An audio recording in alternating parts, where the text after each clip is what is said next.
the first week classes. Again, not the last class for you people, the last class in this week, right? So as promised, I've given you a compilation of around 13 to 14 articles. Now it is your duty.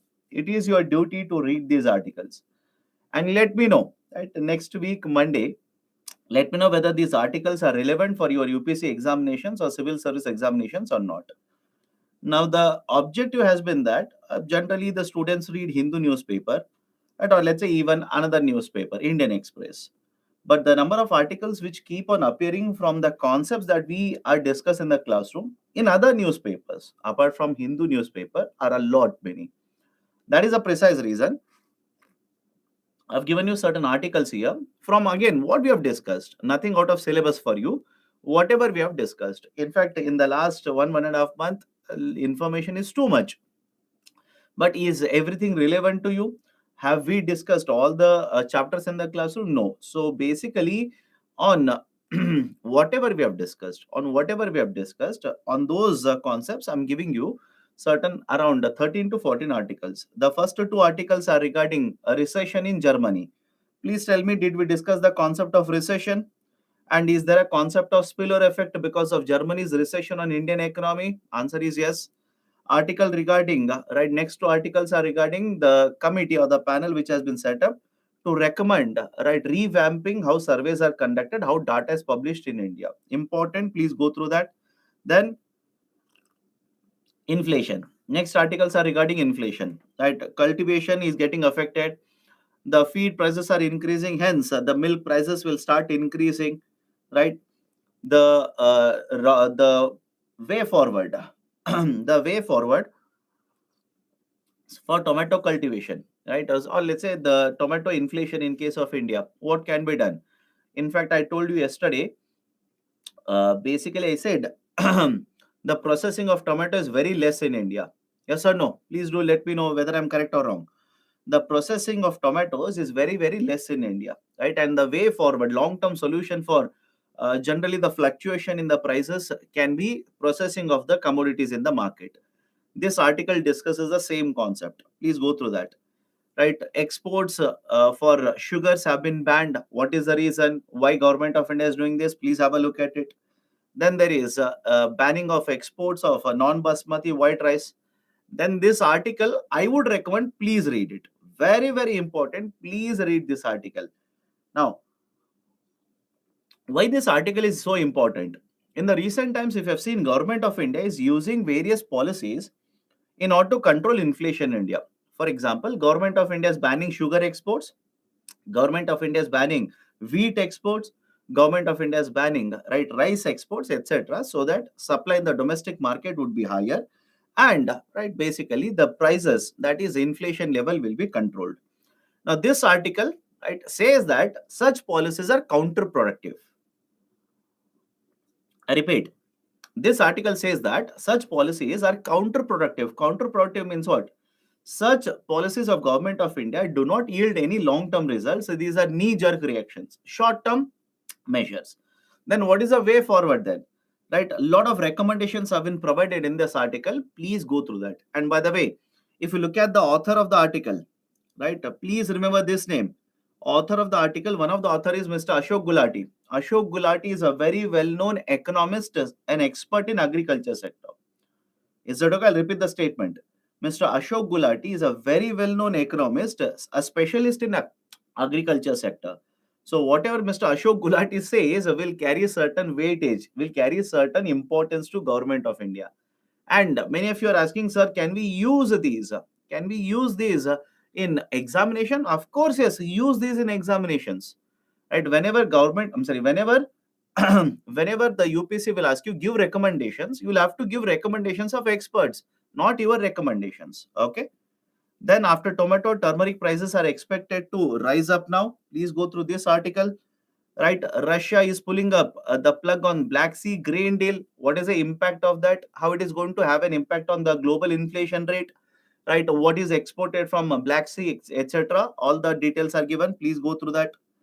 Right, IMF, a couple of days ago, I asked you to read this article. If anybody has not read, please read it now. India's rise curbs could spur inflation. And in fact, did I not tell you people? I'll come back to this. Did I not tell you people to read one more article yesterday in Hindu newspaper? Let me know if I have not told you. Right? Did I ask you to read this one article in Hindu newspaper, central page article, which says how Indian export curbs will have an impact on international inflation rate? Please read that as well. And the last article is, right, how CPI basket conceals inflation picture. Right, a kind of a technical article. My recommendation, please read it. Now, many of you are worried about dates. Now, please tell me what is the relevance of dates regarding your preparation. Let me know. Some of you are saying, sir, what are the dates of the articles? Why? You tell me what is the relevance of the dates for reading these articles. Do you think UPC will ask you, please tell me what was the date when it was published in newspaper? Doesn't matter. Don't waste your time on unnecessary things. What is important is concepts. Read the articles, understand the concepts, use them in writing the examination papers. Apart from that, right, what was the date when it was published, right, in which newspaper it was published, you don't have to be worried about all of it. The only reason I'm telling you about all these articles is I'm pretty sure most of you are focused on, right, the Hindu newspaper. Most of you are focused on Hindu newspaper. I know that for a fact. And nothing wrong with that. I'm not saying it is wrong. I'm saying, then what about the articles which have appeared in different newspapers? Tell me, what about the articles which have appeared in different newspapers? Don't you think you'll have to focus on them also? That is the only reason. That is the only reason, right? I've given you the list of the articles, right, which are there from different newspapers apart from Hindu. Now, this exercise we'll keep on doing it every week. All the 5 weeks that I'm taking the classes for you, I'll keep on giving you a certain bunch of articles, at least around 12 to 15 articles every week. Now, it is your duty to read and understand how it is important. Right? It is important, of course. If it is not important, I will never give you those articles. But it is up to you now to look at these articles and understand what is the concept you need to understand, what information you want to take it out. Okay, now let me go forward. We have started discussing inflation yesterday, right? We have started discussing inflation yesterday. Now, what we have discussed in inflation, definition of inflation, then the types of inflation, classification of inflation, right? Based on the rates of inflation, based on the causes of inflation, what is a demand pull inflation, what is a cost push inflation. Then we have discussed the measures of inflation, WPI, CPI, who will publish a WPI, where we actually measure WPI, what is the basket of commodities in the WPI, right? And CPI same, right? What is the component under the CPI basket, what is important, etc., etc. Right, now we are supposed to start with what is the impact, what is the effect of inflation. What is the impact, what is the effect of inflation? Now, before I start with what is the effect or impact of inflation, why inflation is needed? Why inflation is needed? Understand this. Why need inflation? I was expecting this question yesterday, but nobody has asked. Don't worry. Let me explain it. If you look at the inflation target in case of India, it is 4%. We have a target of 4%. And in case of USA, the target rate is 2%. Now, the argument is simple. Why? Why do we require inflation in the first place? Why not have inflation of 0%? That is, absolute no rise in the prices. Let's keep it as it is. The reasons are very simple. First and foremost, can I say at least now, after having discussed so much, generally inflation higher means demand is higher in the economy. Let me know. After having discussed all of this yesterday, is it okay if I say if the inflation rate is higher, it generally means there is a higher demand in the economy? Don't you want, right, increased demand in the economy? And please understand, can I also say whenever inflation is there in the economy, generally it represents certain amount of growth in the economy. Let me know. It represents that there is a GDP growth that is taking place. Generally, not always, generally, because what if it is a cost side? What if it is a cost side? Then it is very difficult. But generally, if there is a higher inflation rate, we see that, okay, the GDP is also increasing. Demand is also increasing. And the third very important reason, think of it. Imagine you're a manufacturer. Imagine you're a manufacturer of this bottle. You started manufacturing in 2015, market price was 100 rupees. You started manufacturing in 2015, market price was 100 rupees. Even today, you're manufacturing, market price is 100. After 10 years, you're manufacturing, market price is 100.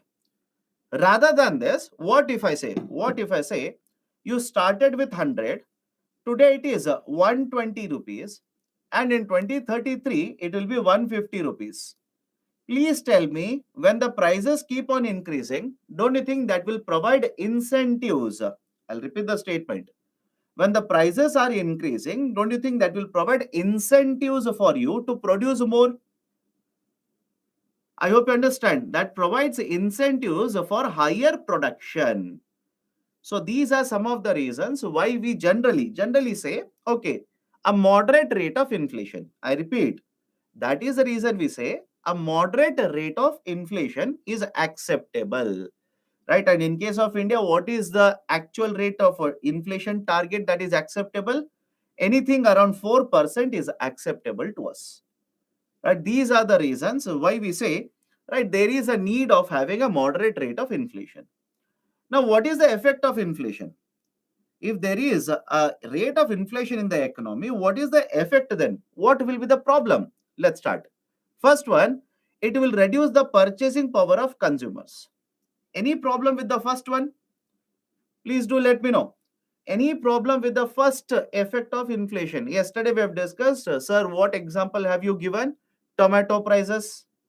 Do you remember that? I took a very simple example. Imagine you have 100 rupee, right? Last year you are able to purchase 2 kgs, etc., etc. So it will reduce purchasing power of consumers. And when it reduces purchasing power, don't you think it will have an impact on consumption? It will have an impact on expenditure done by all of us. Second, reduces real rate of returns. Right? Slightly tricky. Understand this carefully. It reduces real rate of returns. What do you mean by real rate of returns? Have a look at this. Imagine you are earning certain amount of money, and monthly you need to spend 50,000 rupees to purchase a set of goods and services. Is it okay? Imagine you are earning certain amount of money, and monthly right now you need to spend 50,000 rupees to purchase set of goods and services for your house. Now, what you will do? You will take that amount of 50,000 rupees, right? You have 50,000 rupees, you will keep it in a bank. And let's say the bank will provide you 5% rate of interest. Simple calculations. And by the way, do not by heart these calculations, right? So, bank will provide you 5% rate of interest. Now, after 1 year, can I simply say that you are earning, right, 2,500 rupee in the form of interest and 50,000 rupee your principal amount? Any problem? After 1 year, you will get 50,000 rupee your principal amount, that is a 5% rate of interest along with 5% rate of interest. So 52,500 rupees is your money that you have after 1 year. Now you will take that amount of money, go to the market, you want to purchase the same set of goods and services. The monthly, whatever you are purchasing, same set of goods and services you want to purchase. Now, because of inflation, imagine the same set of goods and services, that is a basket, now inflation rate is 7%, which means, is it okay if I say, if you want to purchase that basket or the collection of goods and services, now you will have to pay 53,500 rupees. Any problem with the calculations? Simple numbers have been taken here. Any problem with the calculations? Which means 1 year before, right, 1 year prior, you had 50,000 rupees, you could purchase a basket of goods and services. Now you took that 50,000, kept it in the bank, you have total amount of 52,500 with 5% rate of interest. You are taking that money, you're going to the market, you want to purchase the same set of goods and services. But the same set of goods and services is costing 53,500 rupees because of inflation. Now, question number one, think of it and answer. Will you be able to purchase same set of goods and services with this amount after 1 year? Question number 1. Are you able to purchase the same set of goods and services with the same amount after 1 year? No, inflation is there. Now, what you have done, right? If you remember the concept of savings, what is the idea of savings for you? Do you remember this? What is the idea of savings? Right? A savings, you said, sir, I will save certain amount of money so that I can use it for expenditure, so that I can use it for consumption later. Correct or not? What is savings? It is right out of total income, how much money you keep aside for future consumption, future expenditure. That's the idea of savings. Now tell me, despite a saving certain amount, keeping it in the bank, earning 5% rate of interest, even then, are you able to consume same set of goods and services? No. Which means, and now can I simply say, some of us saying yes. You don't know the mathematics then. Please look at the table. Right? Okay. So, which means you are basically saving amount of money. You are earning interest. Interest of how much? 5%. But what if inflation rate is 7%? What if during the same period of time, inflation is 7%? Now, don't you think whatever amount you have saved, along with the interest, even that will not be sufficient to purchase the same set of goods and services? Which means, according to you, you have kept 50,000 rupees, you are earning 5% interest rate. But don't you think this 5% interest rate, you will have to adjust it with inflation rate? Let me know. If you want to actually find out how much is a real interest rate, you want to find out how much is the real interest rate that you are earning, don't you think you will have to adjust this nominal? This is called as nominal. This nominal interest rate, you will have to adjust it with inflation rate. What is the inflation rate? Inflation rate is 7%. So your real interest rates, your real interest rate will be, right, basically minus 2%. Minus 2%. Right, sir, how minus 2%? This is the formula. Real interest rates is equal to, right, whatever is the nominal interest rate minus inflation rate. Minus inflation rate. Now, please tell me, a lot of you, I'm not saying all of you, a lot of you, don't you think you will keep your money in the savings bank account? Apply the logic now. Don't you think a lot of you people, including your parents, etc., you will keep lot of your money in the savings bank account? How much is the rate of interest provided on the savings bank account? 4%. Agreed? Interest rate on the savings bank account is around 4%. And how much is the inflation rate? Around 6%.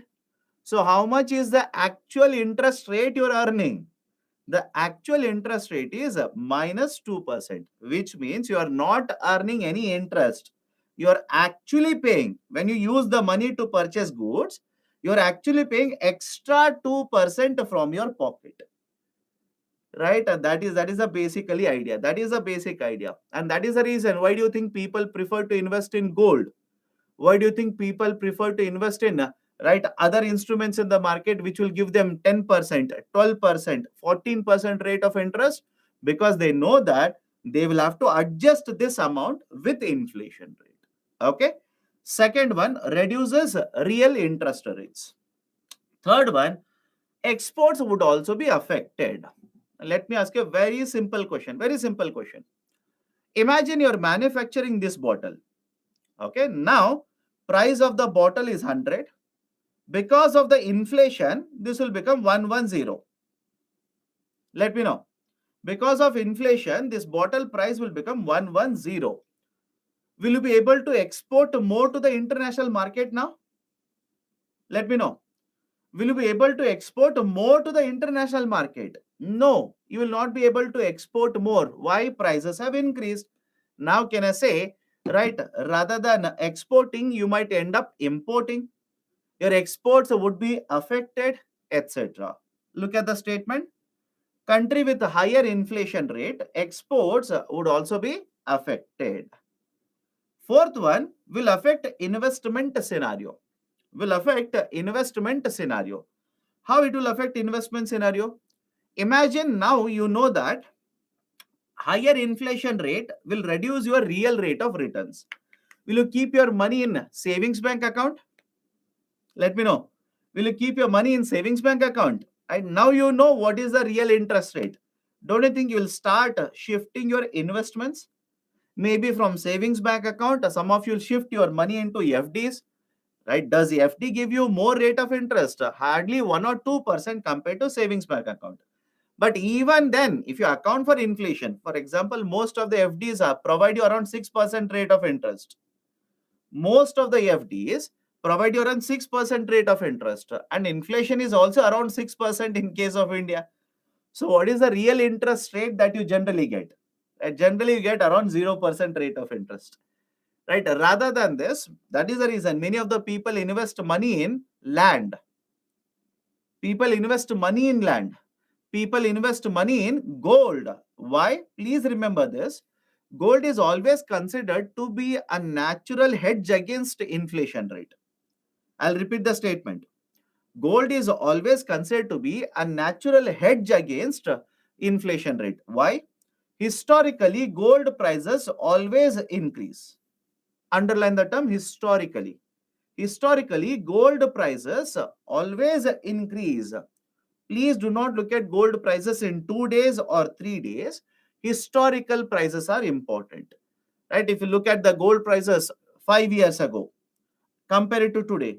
If you look at gold prices 10 years ago, right, look at it today, you will realize that historically gold prices have always increased. That is the reason, remember this, investors prefer gold when inflation rate is very high. The banks prefer, Reserve Bank of India, central banks, etc., will prefer to purchase gold and store it because they know that over a period of time, gold prices always will keep on increasing. Cash will lose out its purchasing power, right, over a period of time because of inflation. Right, so it will definitely have an impact on investment scenario in the market as well. Let me ask you, right, elaboration of this only. Let me ask you a very simple question. What if I say real rate of returns in other country, right, is let's say 3%, and in case of India it is 1%. Now, don't you think foreign investors would prefer to invest in first country rather than India? Think of it and let me know. In other country, real returns is 3%, and in case of India it is 1%. Foreign investors, why would they prefer to invest in India? They will invest in another country. If you are allowed to invest in a foreign country where you are going to get real returns at 3% compared to 1% in India, why not? Why not invest in foreign country? Why in India? I hope you understand this. That is the argument. That is the argument. Okay. So these are certain effects of inflation.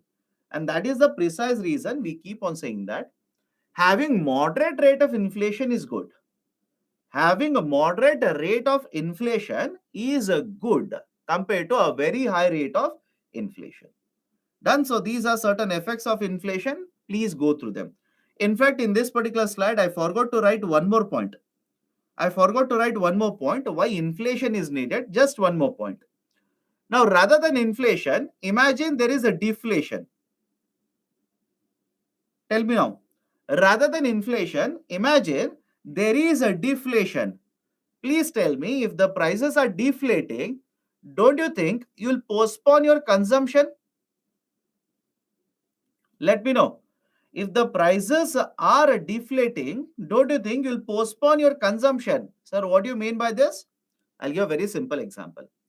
Imagine you want to purchase this bottle, but now you have come to know in the last 1 week, prices have declined by 10%. In the last 2 weeks, prices have declined by 18%. Now, don't you think some of the people will look at the trend and say, in the last 2 weeks, 18%? In the last 1 week itself, it has fallen down by 10%. Why not wait? Why not wait for another week? Let me know. Why not wait for another week so that further prices might fall down, right? And I will purchase the product at a much lower price. Right? Don't you think some of the consumers will decide like this? I hope you understand. Some of the consumers will decide like this. Now, as a result of this, what will happen to the demand in the market? Demand will come down. And if the demand comes down, right, don't you think supply would be affected? If supply is affected, unemployment might increase, etc., etc. That is the reason deflation is not good. Having deflation is not good. On the other side, having moderate rate of inflation is always better. Right? So these are some of the things. Please go through. All the points are important. All the points are important. Now the question is, if there is inflation, how do you control inflation? How do you control inflation? Right? If there is inflation in the economy, how do you control inflation then? Some of us saying 1 and 4 are same. How 1 and 4 are same? How 1 and 4 are same? I said, first point I said, inflation generally means it is associated with the demand. Okay. Okay. Now, let me go to the next one. How to control inflation? Now, you know there is inflation. Inflation is a problem. How do you control it then? These are some of the reforms. These are some of the measures. Again, these are some of them. First one, if RBI reduces money supply, can we control inflation? Let me know. If RBI reduces the money supply, can we control inflation? If government will reduce its expenditure, right? All of this we have discussed. Don't say, sir, how, right? Why? Then I'll simply say, my dear, did you revise yesterday's class? My question immediately will be that. Because these are the causes of inflation. Can we use the causes, right, to control inflation? Answer is yes. Third one, government might increase income tax rate. Imagine people are earning more money. There is a very high demand for goods and services. Government will increase income tax rate. Disposable income will come down. Demand will come down. People will start saving more rather than spending more. People should start saving more, right? Let's say people should start saving more, put it in the bank rather than spending more and more for immediate consumption. Right? Long-term way out. Long-term way out is always to promote more and more production, to increase production of goods and services in the market. Now, these are some of the measures. I'm not saying all the measures. These are some of the measures to control inflation. Now, let me give you certain current affairs examples. Can I say, right, along with 1, 2, 3, 4, and 5, can I say imposing restriction, quantity restriction on export? Imposing quantity restrictions on export. Can we use it to control inflation? Quantity restriction means how much you're exporting. I'll impose a restriction over quantity. Right? You are not allowed to export more than, let's say, 100 kgs of rice. You are not allowed to export more than 200 kgs of wheat. Right? Seventh one, export ban. Seventh one, export ban. All of you agree? Export ban can also help us in controlling inflation. Eighth one, reducing taxes on imports. Reducing taxes on imports. Any problem? Reducing taxes on imports. Sir, what do you mean by this? I'll give a very simple example. A very simple example. Imagine you're importing this bottle. Government will increase taxation on this bottle. Government will impose the taxes on this bottle because you're importing.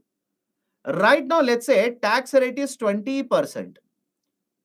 Right now, let's say tax rate is 20%. Now, we will basically reduce it to 5%. We'll reduce it to, right, 5%. Please tell me, if you reduce it to 5%, don't you think taxes which are paid on the product will come down? Market prices will also come down. Any problem here? Taxes will come down, right? Automatically, the market price of the import will come down. Can that help us in controlling inflation? Of course, yes. I hope you understand this, right? So these are certain measures. These are certain measures in regards to controlling inflation. Again, these are some of them. You can write many more. These are some of them. Difference between 6 and 7 and 6 and 7 are same. How they are same? You tell me. How are these same? Right? Do you think government policies in the last 1 year regarding wheat has not changed? Rice has not changed then? What are you people reading in the newspapers then? Let me know. What are you reading in the newspapers? Don't you think when government will impose a restriction on the quantity, they are basically trying to ensure lesser exports will happen to the international market? Does it make sense to you or not? Right? Lesser exports will go to international market. And the seventh point is government allowing any export. And I don't understand how do you people read newspapers, right? Very, very poor reading as far as I'm concerned. Very, very poor reading. Why? You're saying point number 6 and 7 are same. How they are same? If they are same, it simply means government policies have not changed in the last 1 year. Do you think government will accept that argument? Do you think government will accept the argument when you say 6 and 7 are same? So in the last 1 year, government has not changed any policy regarding controlling wheat prices, controlling rice prices. How, my dear? Please read very carefully. Okay, read very, very carefully. Okay, done. Let me go to the next one. These concepts we have discussed, right? These concepts we have discussed. We were supposed to discuss stagflation. We were supposed to discuss stagflation. Now, what is the basic idea of a stagflation here? Stagflation, I told you the definition yesterday. It is a situation where inflation and unemployment levels are higher. Simple idea, do not complicate it. I'll tell you why it will happen. It is, right, a situation where inflation and unemployment rates are higher. That is, right, inflation rate is higher, growth either starts reducing or gets stagnated, and unemployment rate also becomes higher. I'll repeat the statement. Inflation is higher, growth gets stagnated or starts reducing, and unemployment rate will start increasing. Now let me start. Why does the stagflation happen? Why, right? What is the problem? Now, to understand stagflation, I'll introduce one more concept to you people. Idea of a Phillips curve. Idea of Phillips curve. Rather than typing explain stagflation, listen to what I'm saying first. Listen, my dear. Did I say stagflation is over? You people are not listening. Phillips curve. What is a Phillips curve? Phillips curve basically represents an inverse relationship between inflation rate and unemployment rate. Phillips curve represents an inverse relationship between inflation rate and unemployment rate. Now, what is the meaning of reverse or inverse relation?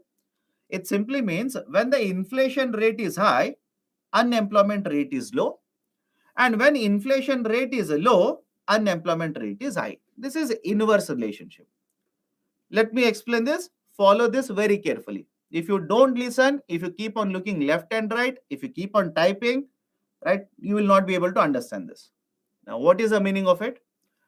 Imagine growth is very high in the economy.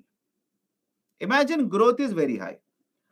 Now, when the growth rate is very high, can I say employment will also be higher?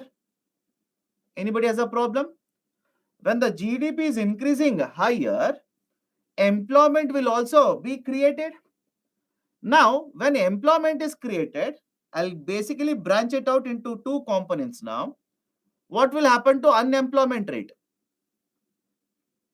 If more and more people are getting jobs, please tell me what will happen to unemployment rate? Unemployment rate will start coming down. Anybody has a problem with this? Let me know. Anybody has a problem with this? Employment increases, unemployment rate comes down. Now, when the employment increases, what about demand in the market? What about demand in the market? demand will start increasing. And when the demand increases, what about inflation rate? Inflation rate will also be increasing. Now, can you find the relationship between unemployment rate and inflation rate here? Please have a look at the components here. Can you find inverse relation between unemployment rate and inflation rate? That is, when the inflation rate is higher, what is the unemployment rate you'll observe in the market? Unemployment rate in the market would be lower. Anybody has a problem with this? It's a very simple sequence. Anybody has a problem with this? Now let me go to the next one. Right? Let me go to the next one. That is, imagine growth is low. Right? GDP is falling down, etc., etc. Now, when the growth is low, please tell me what will happen to employment. It will go exactly opposite. What will happen to employment? Employment will start decreasing. What will happen to unemployment rate? Unemployment rate will start increasing. If more people are removed from the jobs, what about the demand for goods and services? The demand for goods and services will decrease, and that will also reduce inflation. Now, please look at the relation between unemployment rate and inflation. Now, is there any problem? All of you will agree? There is an inverse relationship between unemployment rate and inflation rate. Can I go forward? This is represented in the form of a curve which is called as a Phillips curve. Is it okay? This inverse relationship that exists between unemployment rate as well as the inflation rate is represented in the form of a graph that is called as a Phillips curve. Right? Now, is Phillips curve applicable in all the situations? Is it universally applicable? Answer is no. Phillips curve is not universally applicable. There are also situations in the market. Please have a look at it. There are also situations in the market where you will see unemployment rate goes up, inflation rate goes up, and the growth, not demand, growth either will get stagnated. Stagnated means remain stagnant, or it will start falling down. This is a situation wherein you see higher unemployment rate, higher inflation rate, and a stagnated growth or a falling growth. This is called as stagflation. This is called as stagflation. Stagflation is a combination of two terms, stagnant inflation. It is a combination of two terms here, stagnant inflation, stagflation, stagnant plus inflation, stagnant growth plus inflation, stagflation. This is basically stagflation. Now, how it will happen? Sir, why it will happen? Let me give you a prime example. We have experienced it. Let me give you a prime example. Now, please tell me, in 2021, what was the GDP number for India? Did we experience expansion in the GDP, or did we experience a fall or contraction in the GDP? Please look at 2021. Year is important. In 2021, did we experience an expansion or contraction? Contraction means reduction, right? All of you will agree. In GDP, we experienced in this year recession, right? In GDP, we experienced contraction. Some of you are saying expansion. You people are not even aware of what is happening around you people, right? Don't you think in 2021, because of pandemic, GDP for India took a hit? Those are saying, sir, we expanded the GDP numbers, right? Don't you think we experienced during this period a contraction during 2021? Of course, yes. Please check the newspapers. GDP numbers took hit. We experienced recession in certain quarters of 20 and 21. Point number one. So now can I say GDP has either remained stagnated or it has fallen down? And point number two, please tell me what happened to employment during this period. Did we create more jobs or did we remove people from the jobs? Don't you think unemployment rate started increasing during this period? All of you will agree? Unemployment rate at this point of time started increasing because people were removed from the jobs. And point number three, What happened to inflation? What happened to inflation? Right? Inflation rate during this period was higher. Many will simply say, sir, but employment rate is not increasing. How inflation is increasing? Can you say inflation can increase even with high unemployment rate if it is because of the cost push inflation?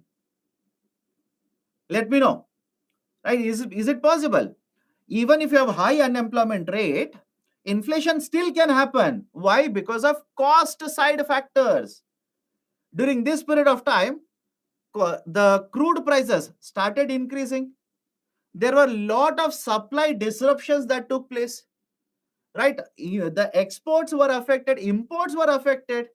Now, because of all of this, production cost, supply cost, market prices increased, and that led to high inflation rate. Now, please look at the factors. Are we not satisfying the conditions of stagflation? Are we not satisfying the conditions of stagflation? Many countries have experienced stagflation, by the way. It is not an exception. Many countries have experienced stagflation.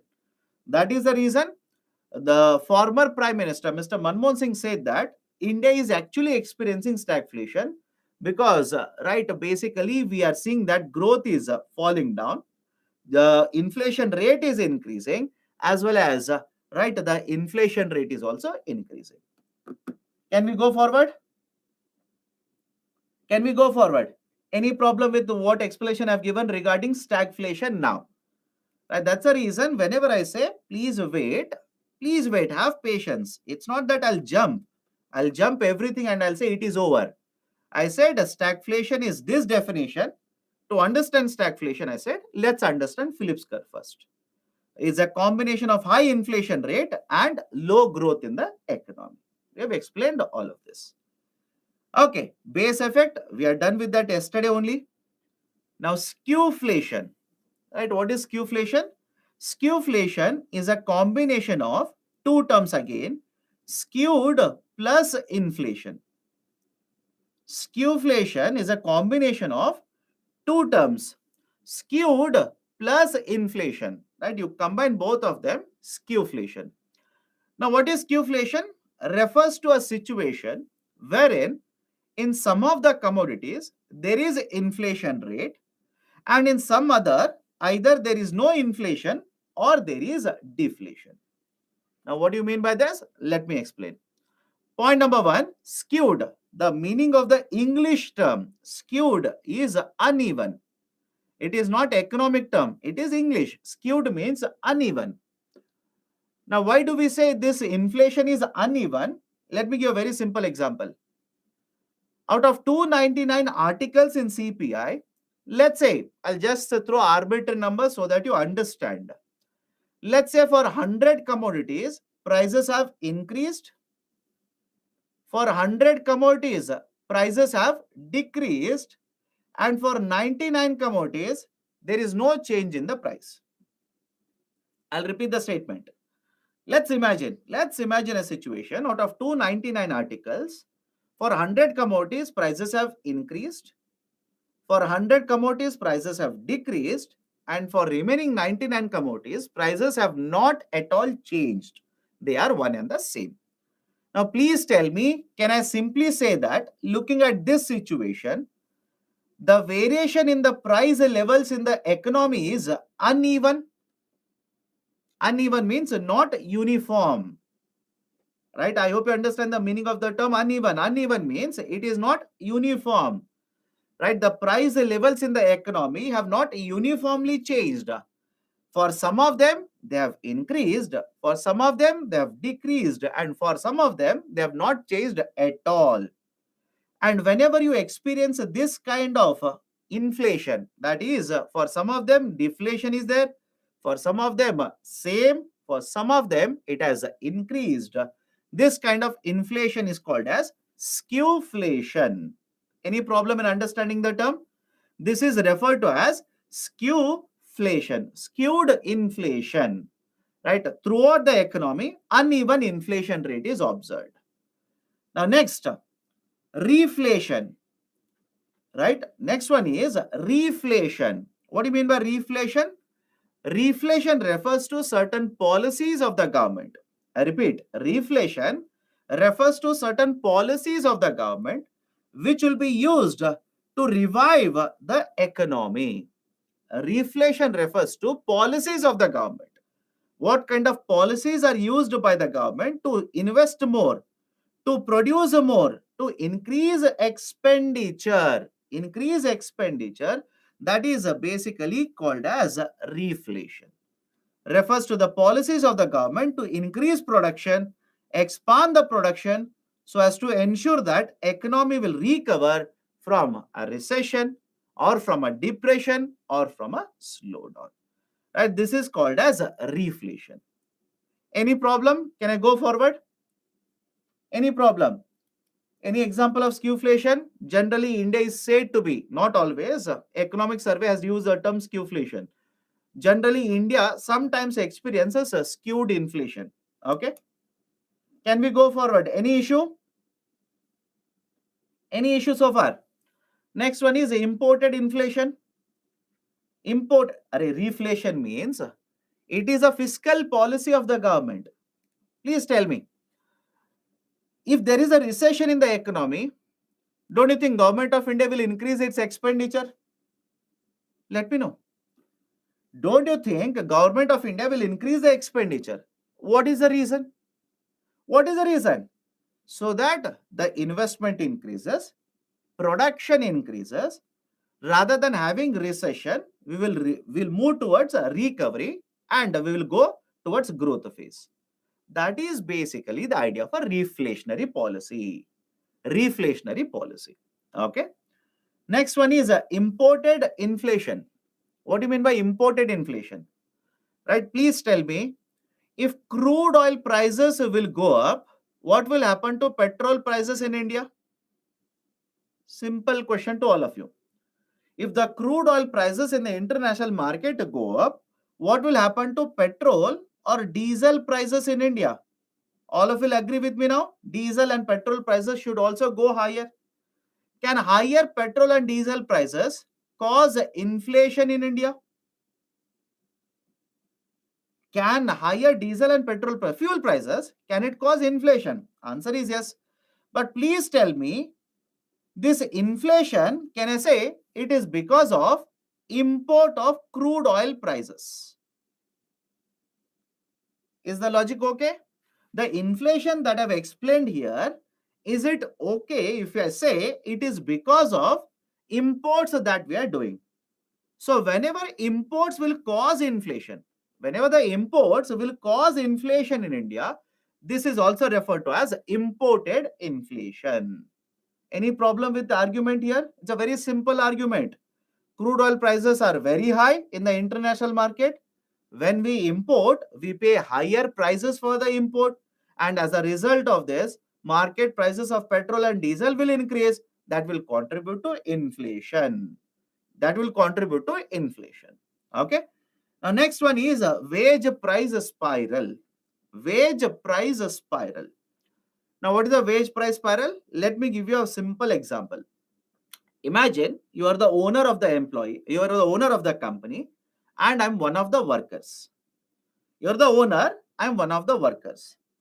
I'll come to you and say, sir, in the last 1 year, prices of milk has increased, price of tomato has increased, price of onion has increased, but you have not increased my wages. Done? All of you will agree with me? Price of onion, tomato, right, pulses, milk, the price have increased, but you have not increased my wages. Now what you will do? You are a very good employer, very good owner. So you will increase my wages. You will increase my wages. Now when you increase my wages, please tell me what will happen to cost of production? Simple question to all of you. What will happen to cost of production? The cost of production automatically should increase. Anybody has a problem with this? Cost of production increases. And if the cost of production increases, what will happen to market prices of commodities? What will happen to the market prices? Market prices will also increase. Now, if the market prices will increase, inflation will also start increasing. When inflation increases, will I be happy with the same wages again? Think of it. When the inflation increases, will I be happy with the same wages that you're providing? No. What I'll do? With higher inflation, I will come to you. I will again tell you the same story. I'll tell you the same story. Sir, in the last 1 year, price of milk has increased, price of onion has increased, price of a bottle has increased, right? But you have not increased my wages in the last 1 year. So please increase my wages. And you're also a very good employer. You will increase the wages. Please tell me, will the cycle again repeat itself? Let me know. Will the cycle again repeat itself? This is called as a wage price spiral. Wage price spiral. Spiral means you'll keep on going around those points only.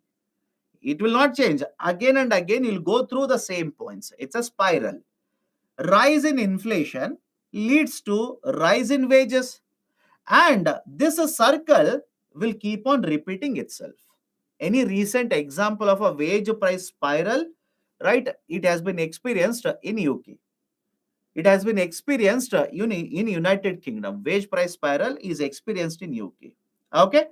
Right. So these are certain important points or certain important concepts regarding right inflation. Now the last concept for you people. Since yesterday you've been asking, I told have patience, but without patience, you've been asking, sir, what is base year? Tell me what is a base year.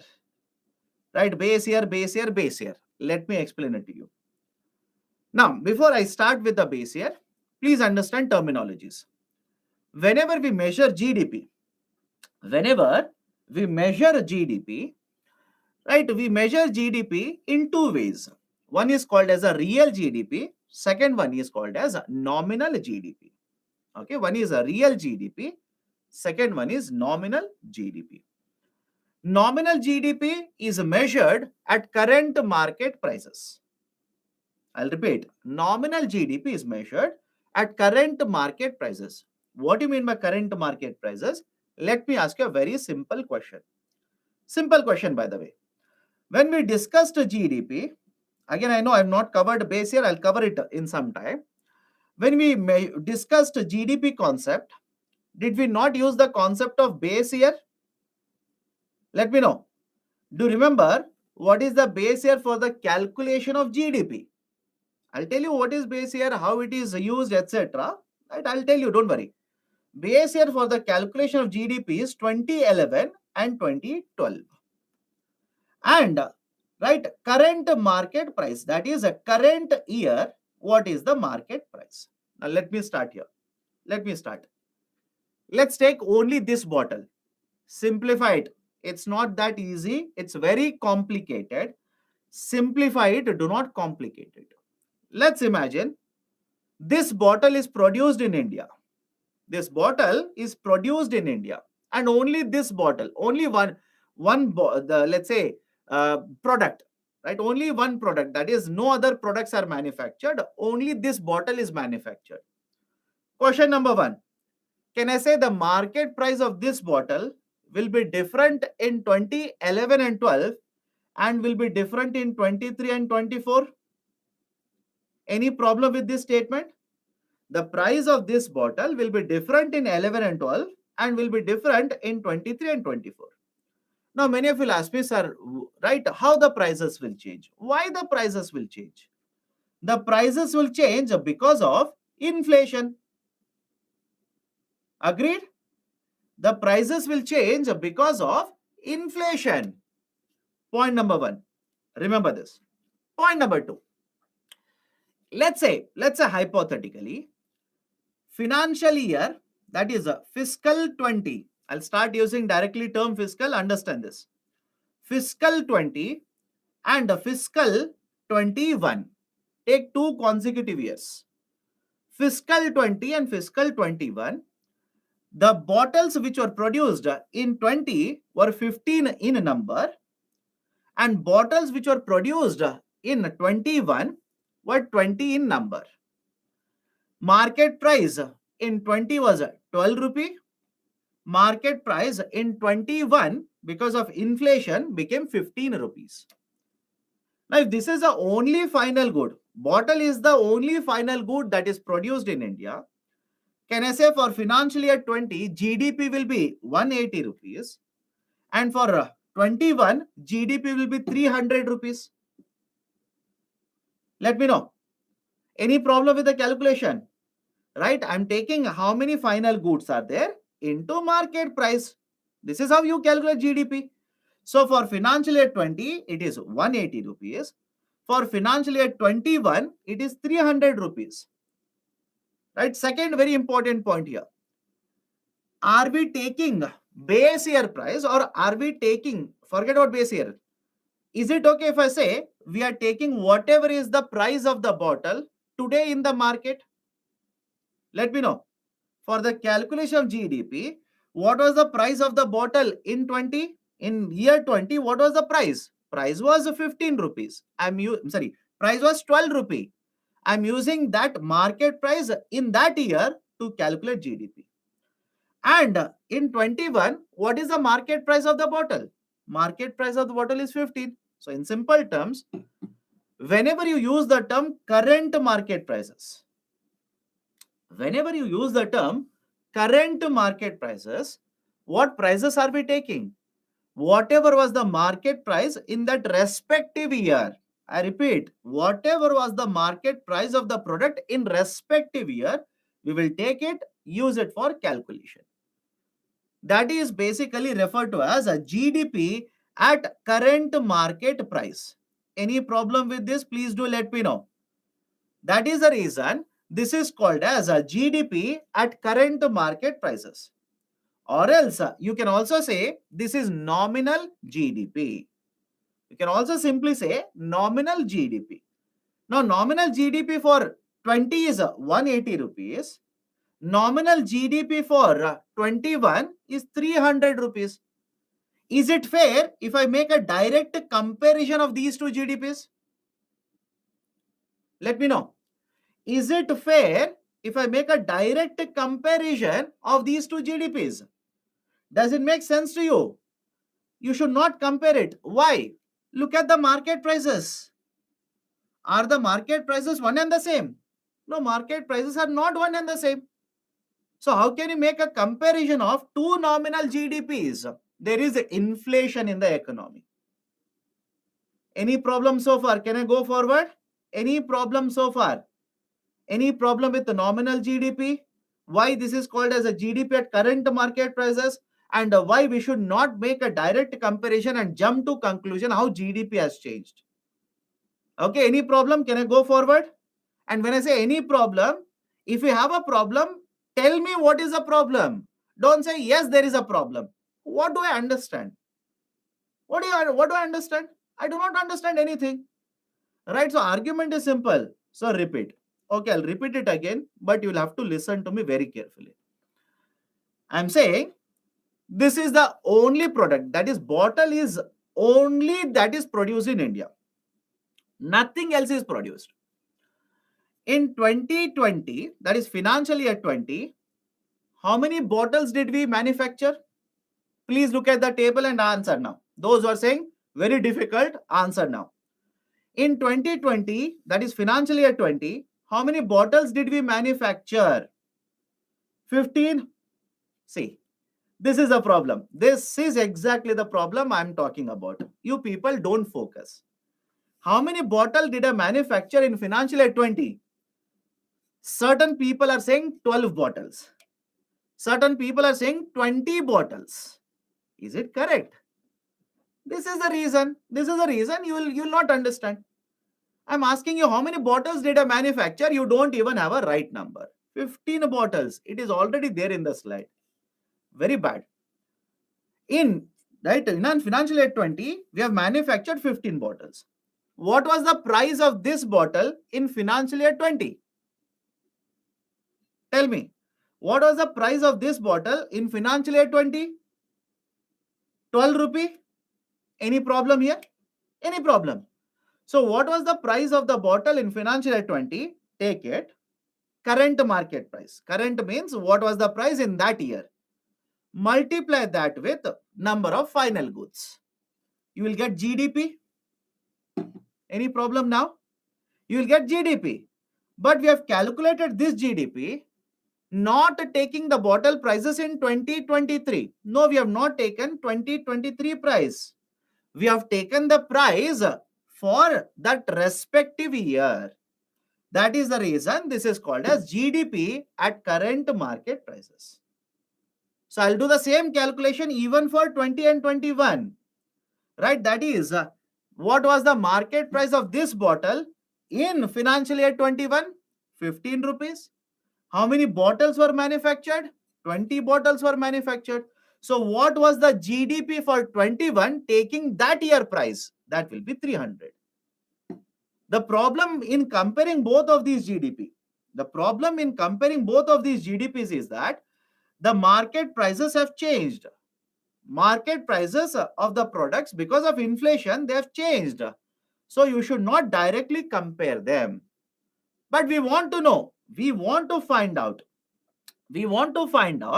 from 2019-20 to 2021 by how much percentage GDP has changed. Don't you want to find out the GDP growth rate? Of course you want to find out the GDP growth rate, right? So understand the problem here. If you take the current market prices in respective years, that will lead to a misleading representation of GDP numbers, because inflation is there. Inflation, market prices will change. Inflation is there in the calculation of GDP. But how do we adjust all of this? That is the reason we introduce a concept of base year. That is the reason we use the concept of base year. Now, base year is simply nothing but a year which is used as a reference. I'll repeat the statement here. What do you mean by base year? Base year is nothing but that year which is used as a reference point. For what purposes? For comparison purposes. Let me ask you a very simple question. Think of it and tell me, can you take 20 and 21 as a base year? Let me know. Can you take 20 and 21 as a base year? Anybody here who says, yeah, as expected? As expected, there are students who say, yes, sir, 20 and 21 can be taken as a base year. Don't you think 2021 was most unstable? Let me know. 20 and 21 was very unstable economy, very unstable year. Right? Unemployment rate was increasing. Inflation was very high. Right? Supply disruptions are there. Right? Incomes of the people are falling down, etc. You want to take that year as a base year for comparison? Then, my dear, you're mistaken. Right? How can you take an unstable year, right, abnormal year as a base year? You should not take it. That is the precise reason. What we generally do is we set up committee. We set up a committee, and this committee, please understand, this committee will try to provide, based on available data, will try to provide 1 year where instability is very low. Is the logic okay? Right? Where instability in the economy is very, very low. Volatility in the economy is very low. They will use a term normal year. They will use the term normal year. That is, please understand. Let me ask you a very simple question. Between 2021, 21-22, 22-23, please tell me which is more normal. Let me know. Between 2021, 21-22, 22-23, which is more stable? Don't you think all of you will agree with the 22 and 23? Right? Argument is simple. One, we should have multiple parameters, right? A large amount of data should be available for that year. Second, this year should not be very far away. Look at the second statement. This year should not be very far away from when we are deciding what should be base year. Is the logic okay? This year should not be very, very far away. For example, in 2015, we introduced In 2015, we introduced a new GDP methodology. Correct? Do you remember that statement?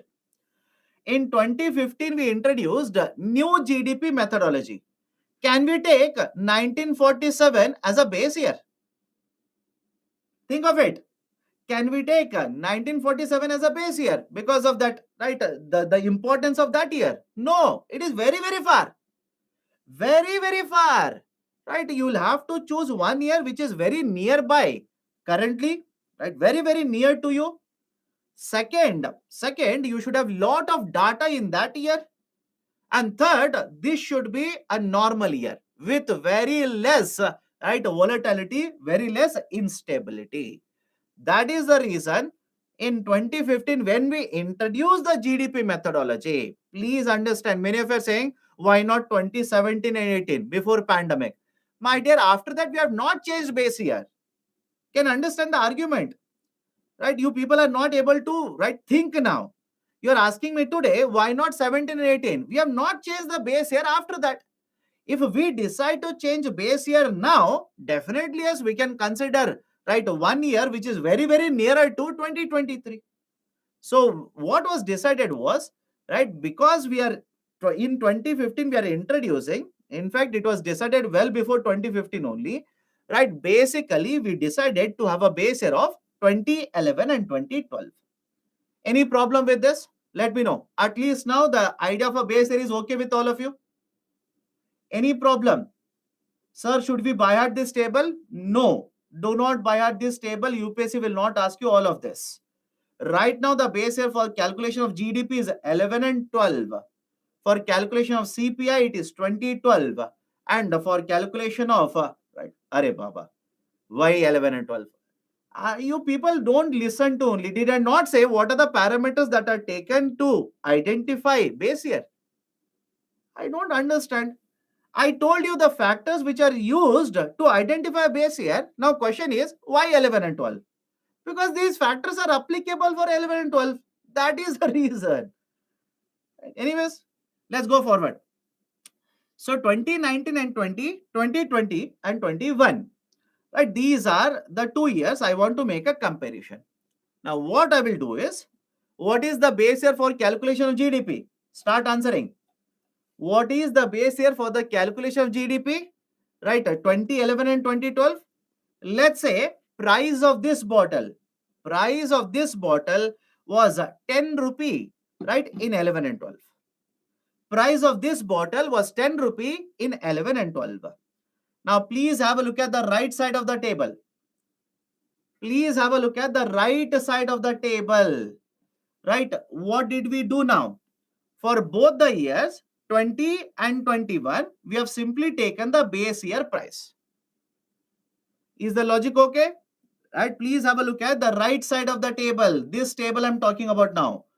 For both the years, that is for 20 as well as 21, we have taken base year price.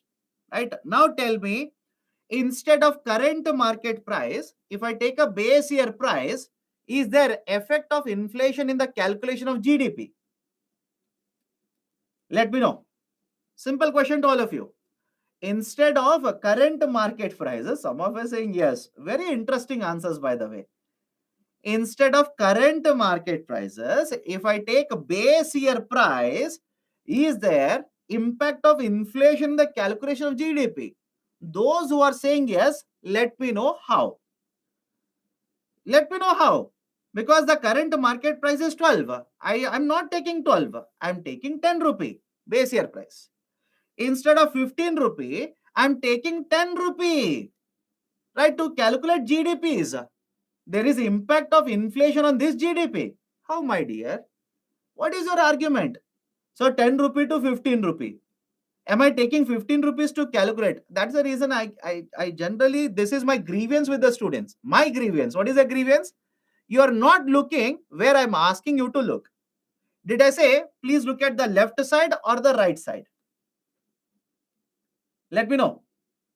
Did I say, look at the left side or the right side in the table now? I said, look at the right side. And in the right side, what is the price I've written for both the years? I've written 10 rupee. And whatever is the production, Whatever is the production, take it. Now you have calculated GDP using base year prices. Is there impact of inflation on these two GDPs? There is no impact of inflation. Can I say now? Please let me know whether this statement is okay with you. By calculating GDP using the base year prices, what was the difference between both of the years? That is inflationary price. I have removed the impact of inflation in both of these GDP numbers. Any problem? I have removed the impact of inflation in the GDP calculation in both of these years. Now can I make a comparison? Let me know. Now can I make a comparison and say, right, a GDP, right, for 2020 is 150 and a GDP for 2021 is 200 rupees. And now can I say GDP growth rate, if you calculate it, it is 50 rupee increase by 150 rupees. Base year GDP is, for the comparison, right, the previous year is 150 rupees and it has increased by 50 rupees. So can I simply say increase in the GDP is by 33%? Increase in the GDP is by 33%. This is how base year prices are used. This is how base year prices are used. And please remember the next point. Whenever you use the base year prices, that GDP is called as real GDP or constant GDP at constant prices. I'll repeat it. Whenever you use a base year prices, right, basically we use the term, this is a GDP at constant prices or GDP, right, which is a real GDP. This is the basic idea. Even if you have not understood calculation, do not by heart calculation. Do not by heart the calculation. UPSC will not ask you calculation. Okay, done. Now, sir, from where did you get this 50 rupees? My dear, I want to calculate from financial year 20 to financial year 21. All along we are trying to do this only. And finally you're asking from where did you get 50 rupees? I want to calculate from financial year 20 to 21 what has been the growth in the GDP. Now you tell me, if you compare real GDP for both of these years, can I say GDP has increased by 50 rupees? Yes or no?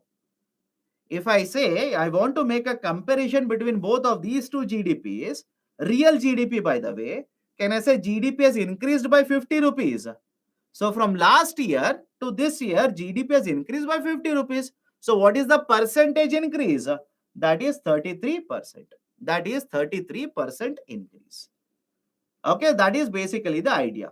Now, many of you are asking me, right, sir, base effect, base year, etc. Now, please tell me, at least now, please tell me, don't you think base year is different?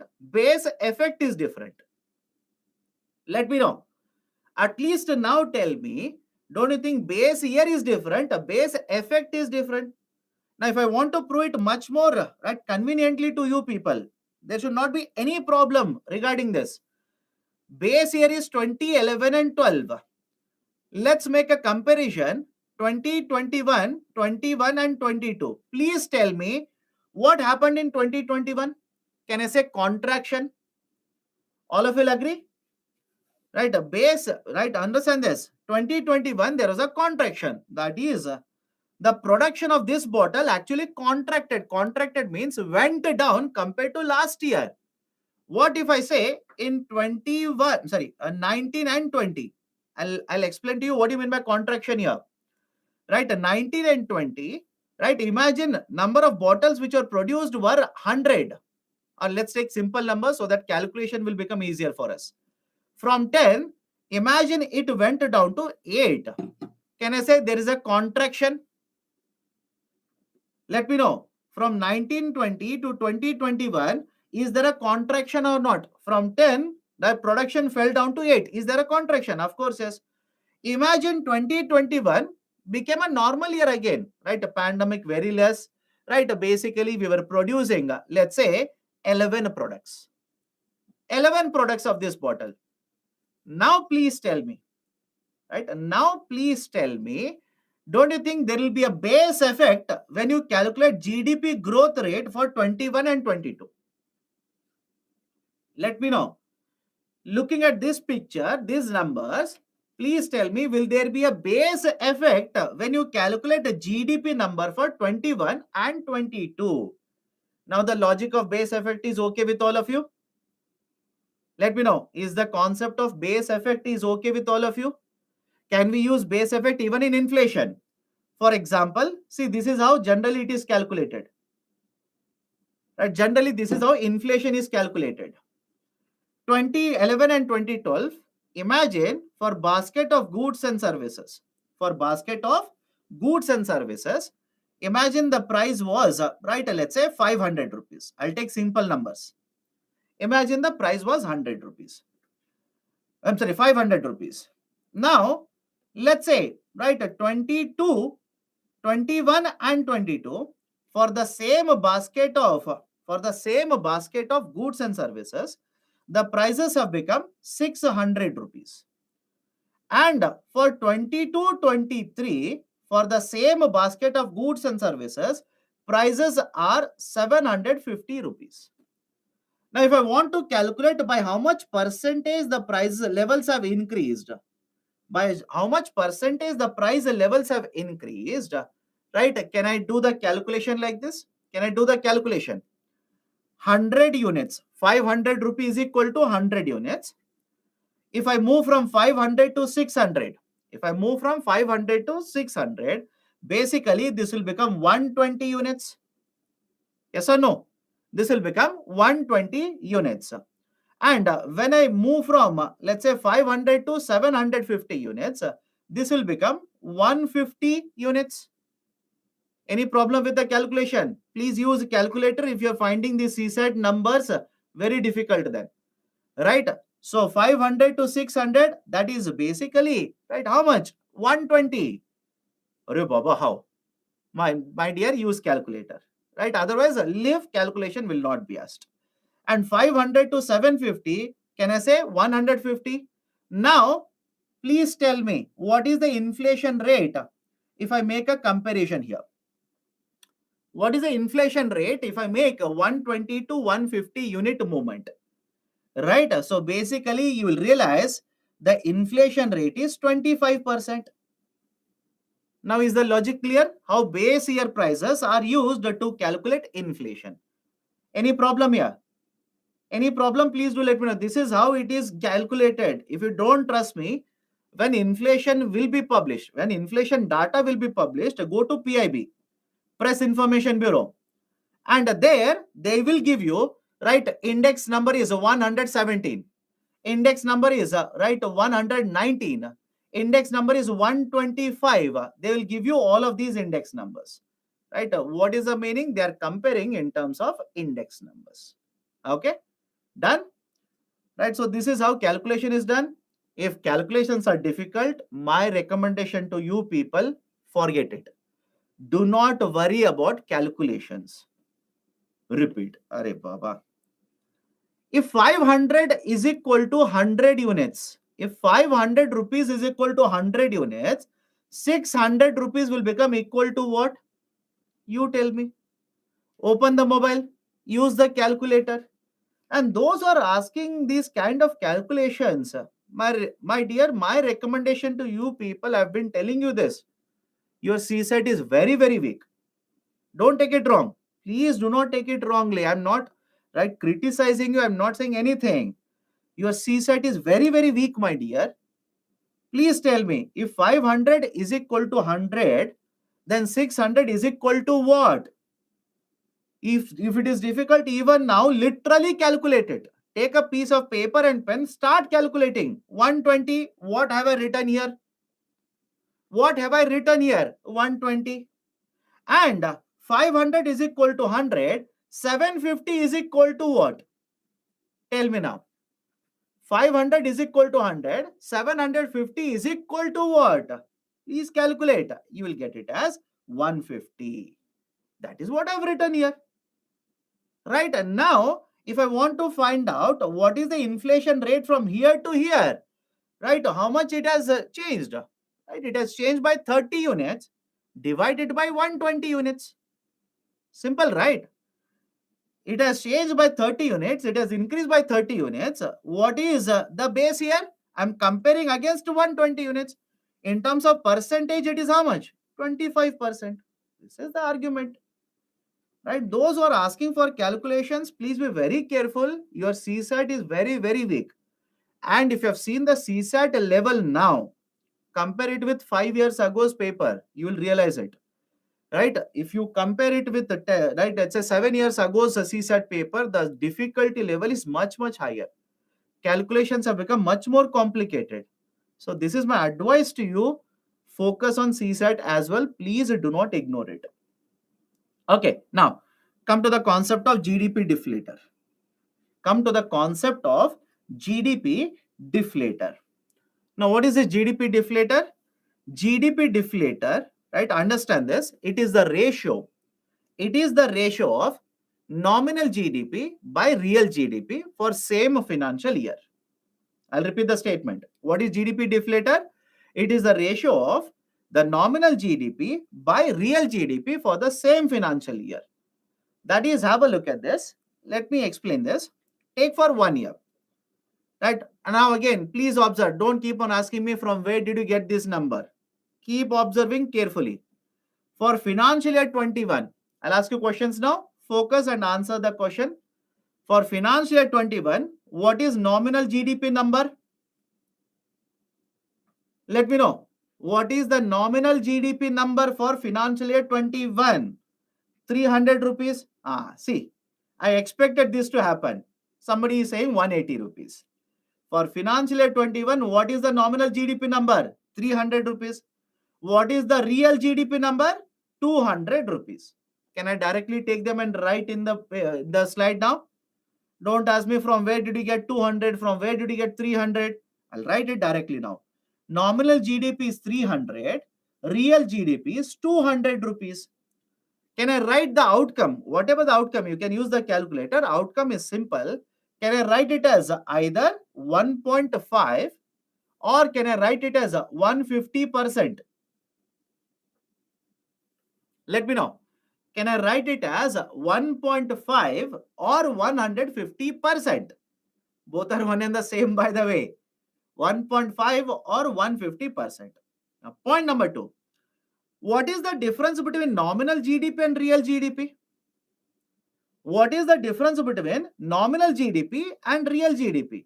Can I say nominal GDP is calculated taking current market price and real GDP is calculated taking base year price, which means if you remember the numbers, real GDP, it is calculated using 10 rupee. Nominal GDP is calculated using 15 rupees. Can I say difference is basically inflation rate? Correct? Difference is nothing but there is inflation. When you calculate a nominal GDP, inflation is right counted as a part of GDP.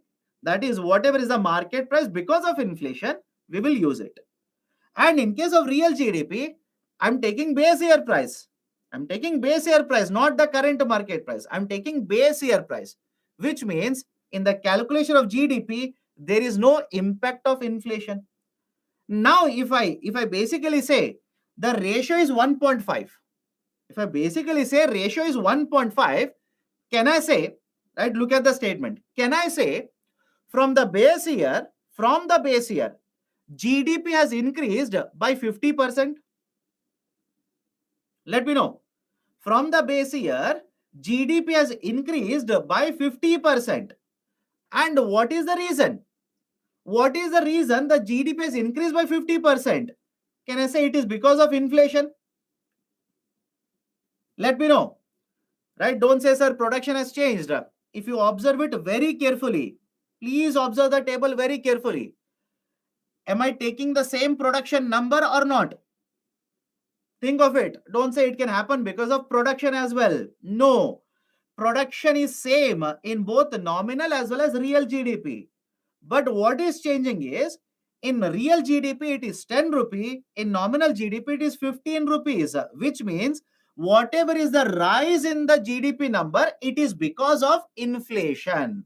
Now, please tell me, now can I say GDP deflator? This is GDP deflator. GDP deflator is a comprehensive measure of how much is the change in the price level in the whole economy. Let me know. Understand the logic behind it. Now can I say GDP deflator? GDP deflator, what is it measuring? It is measuring in the whole economy. In the whole economy, by how much percentage the price levels have increased. And the data is telling you how much here. In the whole economy, the percentage price levels have increased is by 50%. Now tell me, I'll write a CPI, WPI on one side, deflator on the other side. Please tell me which is the most comprehensive measure of inflation for economy. I'm writing CPI, WPI on one side. They're also used for measuring inflation.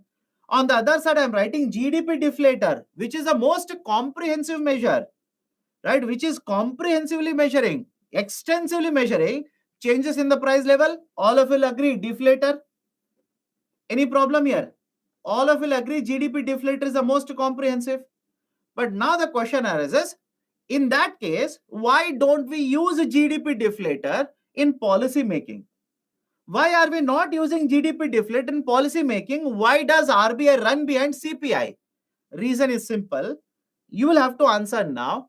Do we calculate GDP for every month or quarter wise?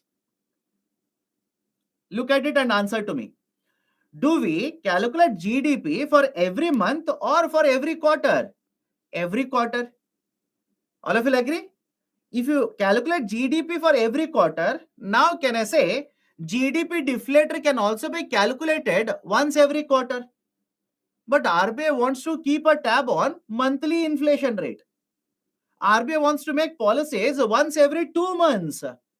Do you think GDP deflator of last quarter, right? Maybe let's say January to March quarter GDP deflator is available to you now. Can you use this data to make policies in the month of July? Think of it. Can you use this GDP deflator to make policies in the month of July? Right? That would be wrong because the time is very, right? The gap is very lengthy here. That is the precise reason RBI uses a CPI, Consumer Price Index, for policy making. Any problem in this case? Please do let me know. Any problem in this case? Right? Some of you will say, sir, can we use a WPI for policy making?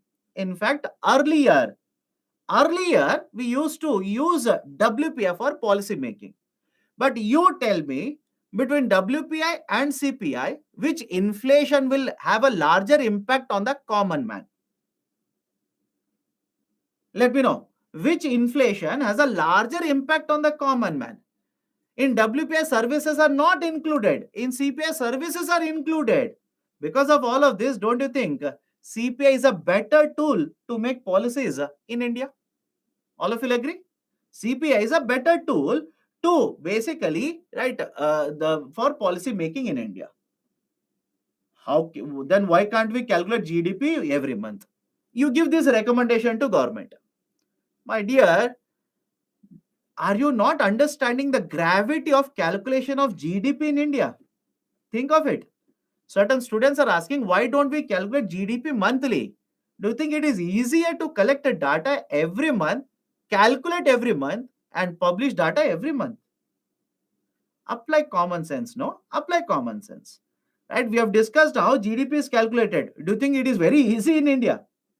A country such as India, you think only 5 companies are there, you will collect data and publish GDP? No, my dear. Extensive data collection, right, is involved. Right? So have a look at this. Then some of you will simply say, let me make it much more representative. Calculate GDP every day. I hope you understand. Some of you will basically put this argument, why not calculate GDP every day then? So that I keep on changing policy every day. It's not that easy. Understand the difficulty. It's never that easy. Okay. So GDP deflator is a comprehensive measure, but we don't use that for policy making because it is published for every quarter. Right. right? Hence we use a CPI. Any problem here? Any problem? And in case of India, please understand, generally we use WPI as a GDP deflator. De facto means in place of a GDP deflator, generally we use WPI. Okay, done. Can we go forward? Can we go forward? Now, please tell me, at least now tell me, concept of, right, a deflator is okay with you. Concept of, right, let's say base year is okay with you. Concept of base effect is okay with you. Right, some of you are asking what is WPI? WPI means wholesale price index. Yesterday itself we have discussed this. Wholesale price index. Okay. Why CPI is used by RBI? CPI is published monthly. CPI includes both the goods and services. CPI affects a common man more compared to WPI. And let me answer to one more question that you might be having after certain time. Sir, in that case, why don't we simply discontinue WPI? Right? Some of you will ask me, in that case, why don't we simply discontinue WPI? Don't do that. Why? I'll tell you. Think of this and tell me, if WPI constantly remains at a higher level, will CPI start increasing in the future? Let me know. If WPI constantly remains higher, is it not an indicator that CPI will start increasing in the future? All of you will agree to this argument? That is the reason we keep on calculating WPI. That's the reason we keep a track of WPI. Even before CPI might happen, CPI might increase, right? WPI will give you an indicator that yes, it will happen. Please take care of it. Because in CPI, let's say steel prices will continuously keep on increasing. Steel prices continuously will keep on increasing. WPI will keep on increasing. Is it not an indicator that maybe after 2 months, after 3 months, etc., right, the market prices, the retail market prices will also start increasing because of steel prices? So that is the reason we keep a track of WPI in India. Okay, done? Okay. So these are certain important concepts. Let's start. Right? Let's start with previous year questions. Let's solve questions, then we can take a break, then we can start with the next chapter. Okay, let's start. Okay, before you start solving, some of you will ask me, what do you mean by fiscal stimulus? Fiscal stimulus is assistance or expenditure provided by the government to promote recovery in certain sectors. Recovery in certain areas, certain sectors. Okay, that is the meaning of, right, the fiscal stimulus. Start answering now.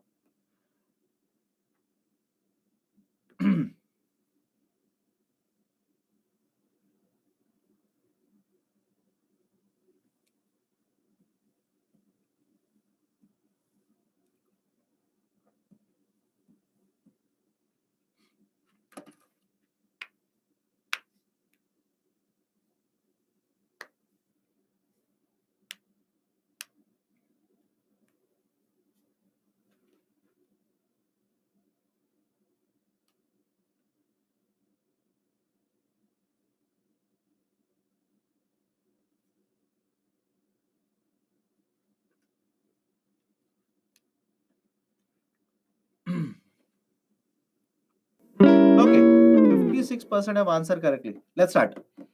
With reference to Indian economy, demand pull inflation can be caused or increased by which of the following? Any problem with the first statement? Let me know. Any problem with the first statement? Expansionary policy, right? Either expansionary policy of RBI or Government of India. Don't worry. Don't say, sir, they did not specifically say which policy, so I left it. No. Automatically, expansionary policy means increased money supply. Fiscal stimulus. Simple question to you people. If government will provide fiscal stimulus, will the money supply in the economy increase? Let me know. Right? If government will provide fiscal stimulus, will the money supply in the economy increase? Increased money supply, can it add to the demand pull inflation? We have discussed all of this. It is just application part. Come to the third one. Second one is correct, by the way. Come to the third one. Inflation indexation of the wages. Inflation indexation of the wages. Now, before I go forward, there are 2 or 3 students who are saying, sir, I'm not able to see you. Please hit refresh. Somebody else is saying, sir, I'm not able to hear you. Please hit refresh. Or else, before you hit refresh, there is a button, fix audio. Please hit that. Right? Don't worry, automatically the system will get corrected. Inflation indexation of the wages. What do you mean by inflation indexation? Imagine, right, here is a person who is working in the company. The wages are increased for the person. The wages are increased for the person that is equivalent to the percentage change in the inflation rate. I'll repeat the statement here. What is the change in the wage? How much is the rise in the wage? It is the same as the inflation rate. Now, please tell me, if inflation is a 10%, your wages will increase by 10%. Does it mean you have more demand in the market now? Think of it. If inflation increases by 10%, your wages are increased by 10%. Does it mean you will be able to purchase more goods and services now? Some of you saying yes. How? How? Right? I don't understand only. Imagine your wages is 100, right? For a basket of goods and services, 100. Your wages are increased by 10%. What is your new wage? 110. Inflation rate is 10%. Right? What is the price of new goods and services? 110. You think you will be able to purchase more goods and services? Will your purchasing power change? Right? It will not change, my dear. Right? So inflation indexation of the wages will not change the demand in the market. So third point is wrong. Fourth point, higher purchasing power. If there is a higher purchasing power, your purchasing power increases. Right? Don't you think your demand in the market will increase? Yes. Right? Fifth one, interest rates will increase. Interest rates, right, increases. Now tell me, interest rates will increase means what? Don't you think the demand in the market will go down? Yes? Yes or no? Right? If interest rates will increase, don't you think the demand in the market will go down? Of course, yes, sir. Demand in the market will go down. Right? So fifth one will be wrong. So 1, 2, and 4 are correct. Right option is option A. 1, 2, and 4. Any problem with the question here? Can we go to the next one? Why didn't we study it earlier? If suddenly these terms appear in exams, how will we tackle? My dear, do you think UPSC will ask you everything that is only there in the book? I don't understand the argument only. Right? Some students, for the sake of argument, will put the term there.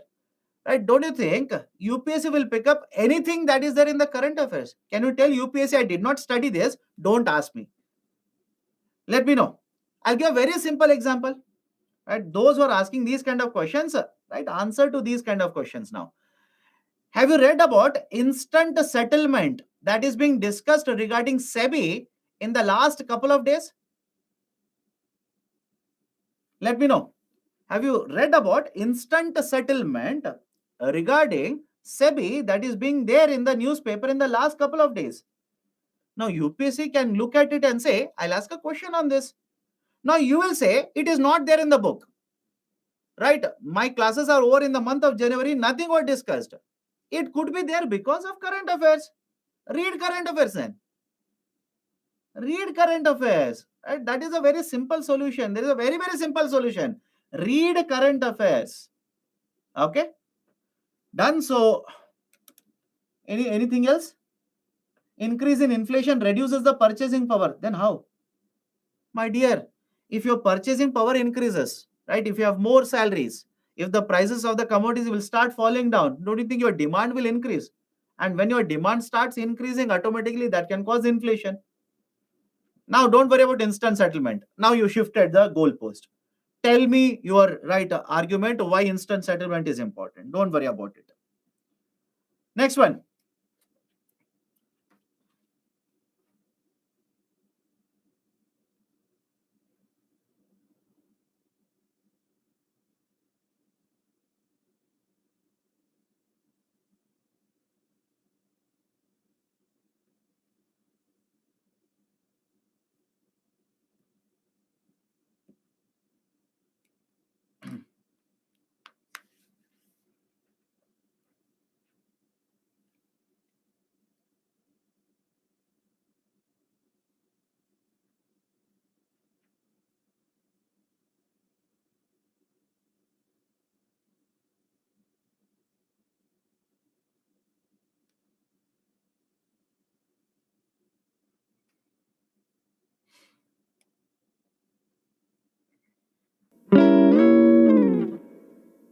Okay, 73% have answered correctly. Why? What is difficulty in this question? With reference to inflation in India, which of the following statements is correct? Controlling the inflation in India is the responsibility of Government of India only. You think the statement is correct? Wrong. Reserve Bank of India has no role in controlling inflation. Wrong. Decreased money circulation helps in controlling inflation. Is it not correct? Are Baba, you tell me. Some of you have ticked A. Some of you have gone for B. Some of you have gone for D. Why? What is difficult in these statements? You tell me now. Decreased money circulation helps in controlling inflation. Did we not discuss all of this? Increased money circulation helps in controlling inflation. No, it will cause inflation. Right option is option C. Anybody has difficulty in this question? At least those who have marked A, B, and D, tell me why. What is your argument so that I can basically correct you? Right. So right option is option C. Decreased money circulation helps in controlling the inflation. Okay.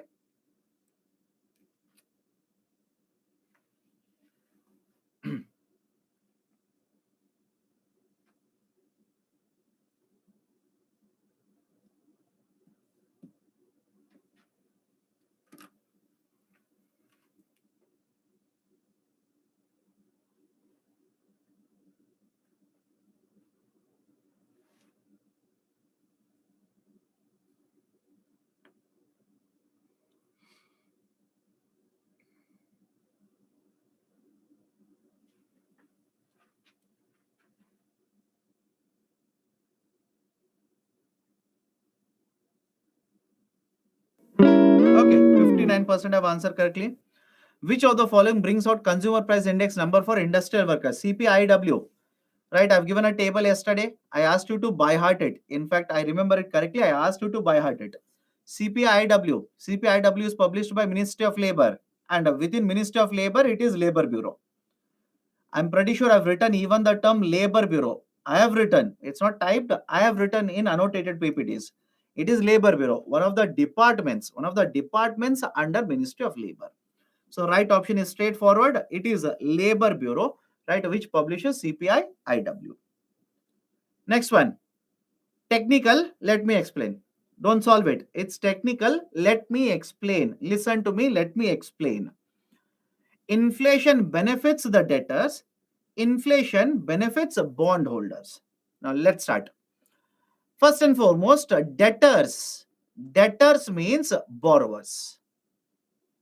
Any problem with the term here? Debtor means what? A borrower. And bondholder, I'll explain this. Follow the discussion very carefully. Is a creditor. Creditor simply means a lender. Creditor simply means a lender. Right? Any problem with the term lender and borrower? Let me know. Any problem with the term lender and borrower? That is, you go to a bank, take a loan from the bank becomes a creditor, you become, right? I'm sorry, bank becomes a lender or creditor, you become a borrower. Now, first statement, now the meaning is clear, but whether this is correct or not, we'll understand it, don't worry. Second, inflation benefits bondholder. Now, what do you mean by a bond? Please understand the concepts very carefully. Later, again, you'll come across the term bond. I don't keep on asking what is the meaning of the bond every time it comes across, right? Whenever you come across it. Let's start. Imagine here is the government of India, or here is private sector. Here is a private sector company. First question, don't you think both of them will require money for incurring expenditure? Let me know. Don't you think both of them will require money for expenditure? Now, one way they will get the money is is basically borrow. Right? One way they have different measures. One way that the government as well as the private sector will get the money is to borrow from the market. Right? Borrow. Now, how will they borrow? Let me start. There is an instrument called as a bond. There is an instrument. Instrument means what? Anything that is in the market, financial market, anything that is purchased and sold, financial market. Please understand. Sir, what do you mean by financial market?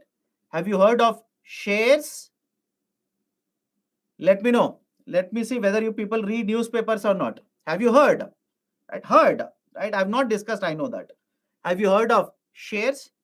Adani company shares. Right? This company shares, etc. etc. Right? Don't you think shares will be purchased and sold in the market? Somebody is selling, somebody is selling. I'm sorry, somebody is buying, somebody is selling. So have a look at this. Shares are nothing but instruments. Shares are nothing but instruments. So whenever in the financial market instruments are used, one such type of instrument is bond. Now what is the concept of the bond? Let's start. Here is Government of India. Government of India. Government of India through RBI. I repeat, Government of India through RBI, Reserve Bank of India, right, will sell the bonds to the investors. Okay, I'll repeat the statement. Government of India through RBI, how they will sell, what is the process, any technologies used, etc. We'll discuss it later. Please don't worry. Government of India through RBI will sell the bond to the investor. Investor could be you. You can purchase a bond. I can purchase a bond. Right? A mutual fund company can purchase a bond. Insurance company can purchase the bond. Foreign investors, they can also purchase the bond. Now have a look at this. Right? Investors will purchase the bond. But what is the meaning of this? Government of India, let's say today, will issue a bond worth 100 rupees, which is purchased by the investor. Government of India issues a bond to the investor today. And let's say the tenure of the bond, tenure or maturity period. Do you understand the term tenure here? Tenure means for how many days the bond has been given to you. Okay. The tenure or maturity period is, let's say, 5 years, which means government has issued the bond in 2023, maturity period of 5 years, right? In which year the government bond will mature? 2028. Similar, not the same, similar to idea of fixed deposit. Yes or no? Similar to the idea of a fixed deposit. Imagine you keep a fixed deposit for 5 years in a bank. When will the bank give you money back? After 5 years. Apply the same logic. So Government of India will issue a bond of 100 rupee to you. You will pay Government of India 100 rupees, which government says, I will give you back in 2028. Any problem with this? Any problem with this? Please do let me know. Government of India today will give you one bond, will collect 100 rupee, and government says after 5 years, I will give you 100 rupee back. And government will also give you certain interest. Now, please tell me, can I say Government of India is a borrower in this example? Let me know. Right? Can I say in this example, Government of India is a borrower? Government of India is borrowing money. And can I say you who has purchased the bond, who is holding the bond, you are a bond holder now? You are a bond holder. Can I say you as a bond holder is nothing but you are a lender to the government. You are a creditor to the government. Any problem with this? Please do let me know. Any problem with the idea of a lender and borrower in concept of government bonds? Now focus on bond holders. Focus on bond holders. Inflation will benefit bond holders.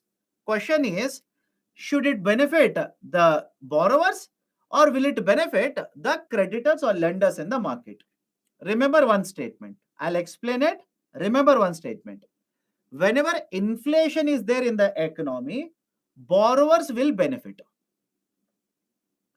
I'll repeat the statement. Whenever there is an inflation in the economy, borrowers, that is the debtors, will get the benefit of inflation. Now, before I go forward, many of you will confuse.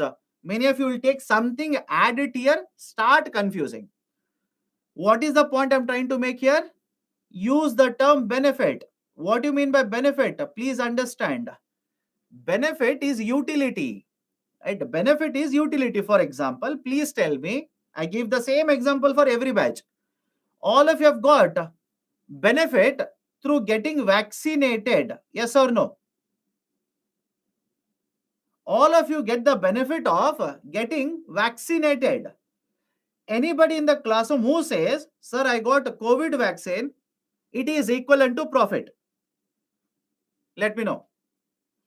Anybody in the classroom who says, I got vaccinated, I got profit. Or do you say, I got vaccinated, I got the benefit of vaccination? Why I'm explaining all of this, right? Understand this. Question is, inflation is there in the economy. Inflation is there in the economy. Now there are two parties. One is the lender and the other one is borrower. Now who is getting the benefit of inflation? Question is not asking who is earning interest here. Question is asking inflation is there, and between the lender and the borrower, who will get the benefit of inflation? That is the question. Many of you will bring that interest rate, right, the profit, etc., and say, but sir, creditor will earn profit. Question is not about profit. I hope you understand this now, at least now.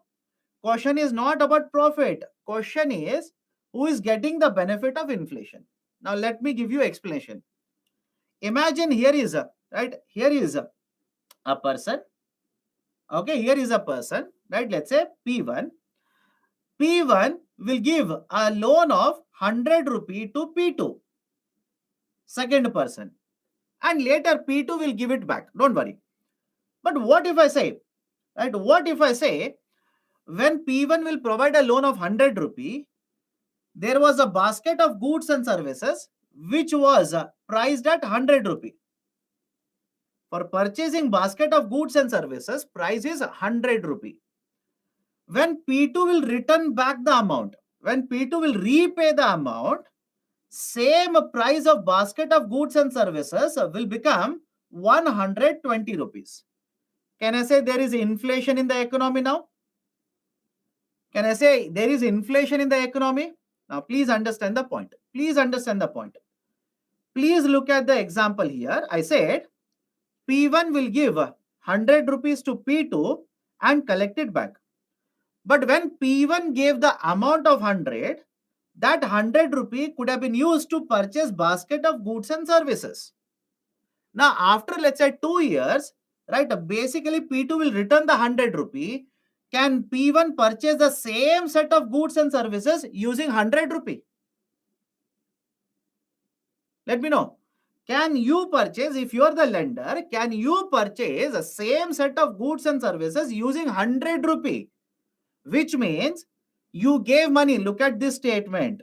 Look at this statement. When you gave money, purchasing power of money was higher. When you took the money, purchasing power of money is lower. At least this statement is okay. Again, why don't you people listen to me when I give you some point? Did I say include interest? Why are you including interest? Is there any, understand the question first. Is there any logic in including interest here? What is the question? Let me know. What is the question? Is question asking you who is getting profits? Let me know. Despite starting with a nice example, benefit concept, even then you are asking me, sir, interest. Question is not about who is earning profit, my dear. Question is, inflation is there. Who is getting the benefit of inflation? Can you get that point? Let me know. Is the point clear to you? Question is, inflation is there. Who is getting the benefit of inflation? If the question was between creditor and borrower, sorry, between the creditor and debtor, who is earning profit? Then you can simply say, sir, interest is there, hence creditor is earning profit. But is that the question? Is it the question? That is not the question. Question is, inflation is there, who is getting benefit? Can I simply say P1 gives money when purchasing power of money is higher, collects it back when purchasing power is lower? Let me know. At least this point is clear to you. P1 will give money when purchasing power is high and get the money back when purchasing power is low. Whereas P2 will take money when its purchasing power is high and give it back when purchasing power is low. Now tell me, inflation is benefiting P1 or P2? At least tell me now. Is inflation benefiting P1 or P2? It is a P2. It is always a P2. Even now, some of us saying P1. All the best then. Inflation benefits debtors, right? It is benefiting the debtors. Okay. Right. So the right option for the question is option A here. Now, any problem with the concept of a bond? Let me know. Any problem with the concept of bond here? I've explained the definition of a bond. Now, I'll give you the definition, technical definition of the bond. Can I say bond is a type of debt instrument? Look at it and please tell me now. Can I say bond is a type of debt instrument? Any problem with the definition? Bond is a type of debt instrument. You know what you mean by debtor here? What do you mean by debt? Debt means borrow. Is Government of India borrowing by issuing a bond? I hope you understand this, right? Government of India is issuing a bond, borrowing money. So bond is a debt instrument. Okay. So very often you'll come across this term in the newspaper. Don't get confused. Bond is a debt instrument. Anybody who's issuing it, be it private sector company or be it Government of India, they are borrowers, right? This is basically a debt instrument. Okay. Next one.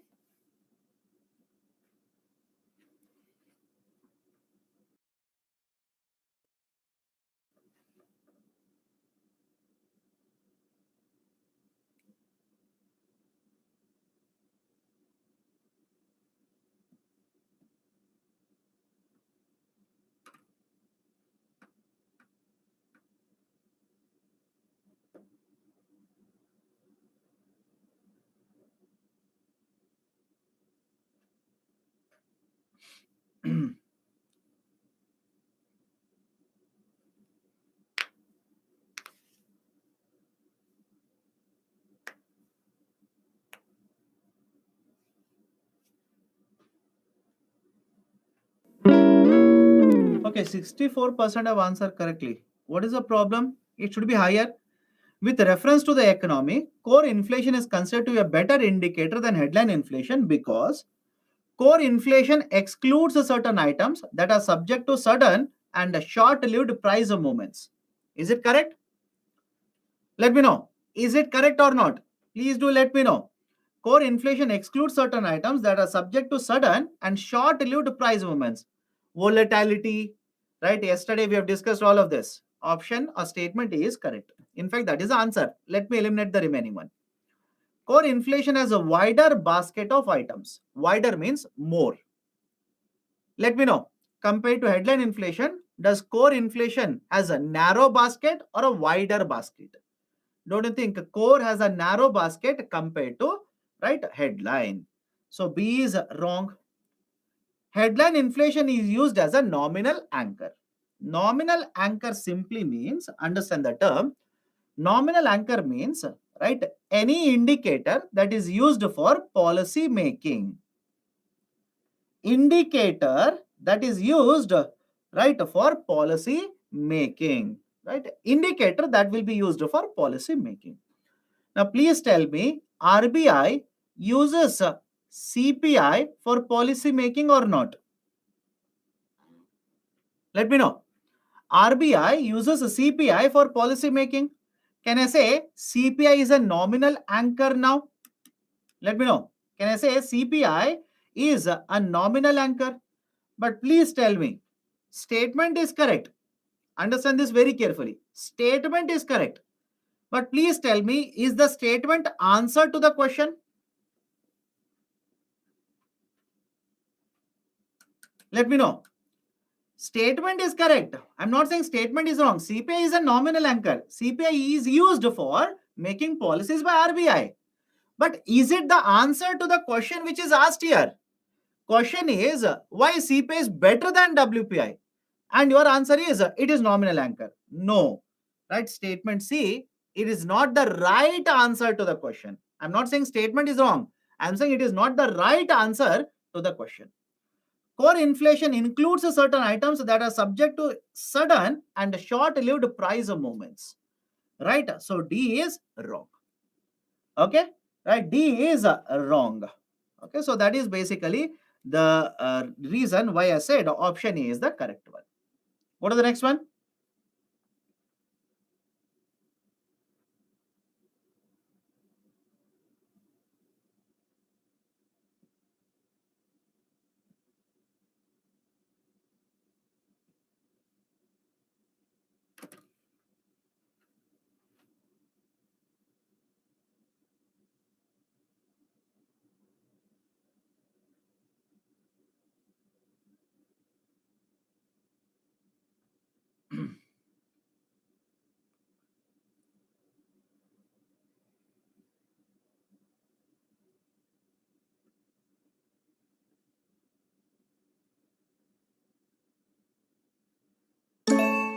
Okay, 86% answer correctly.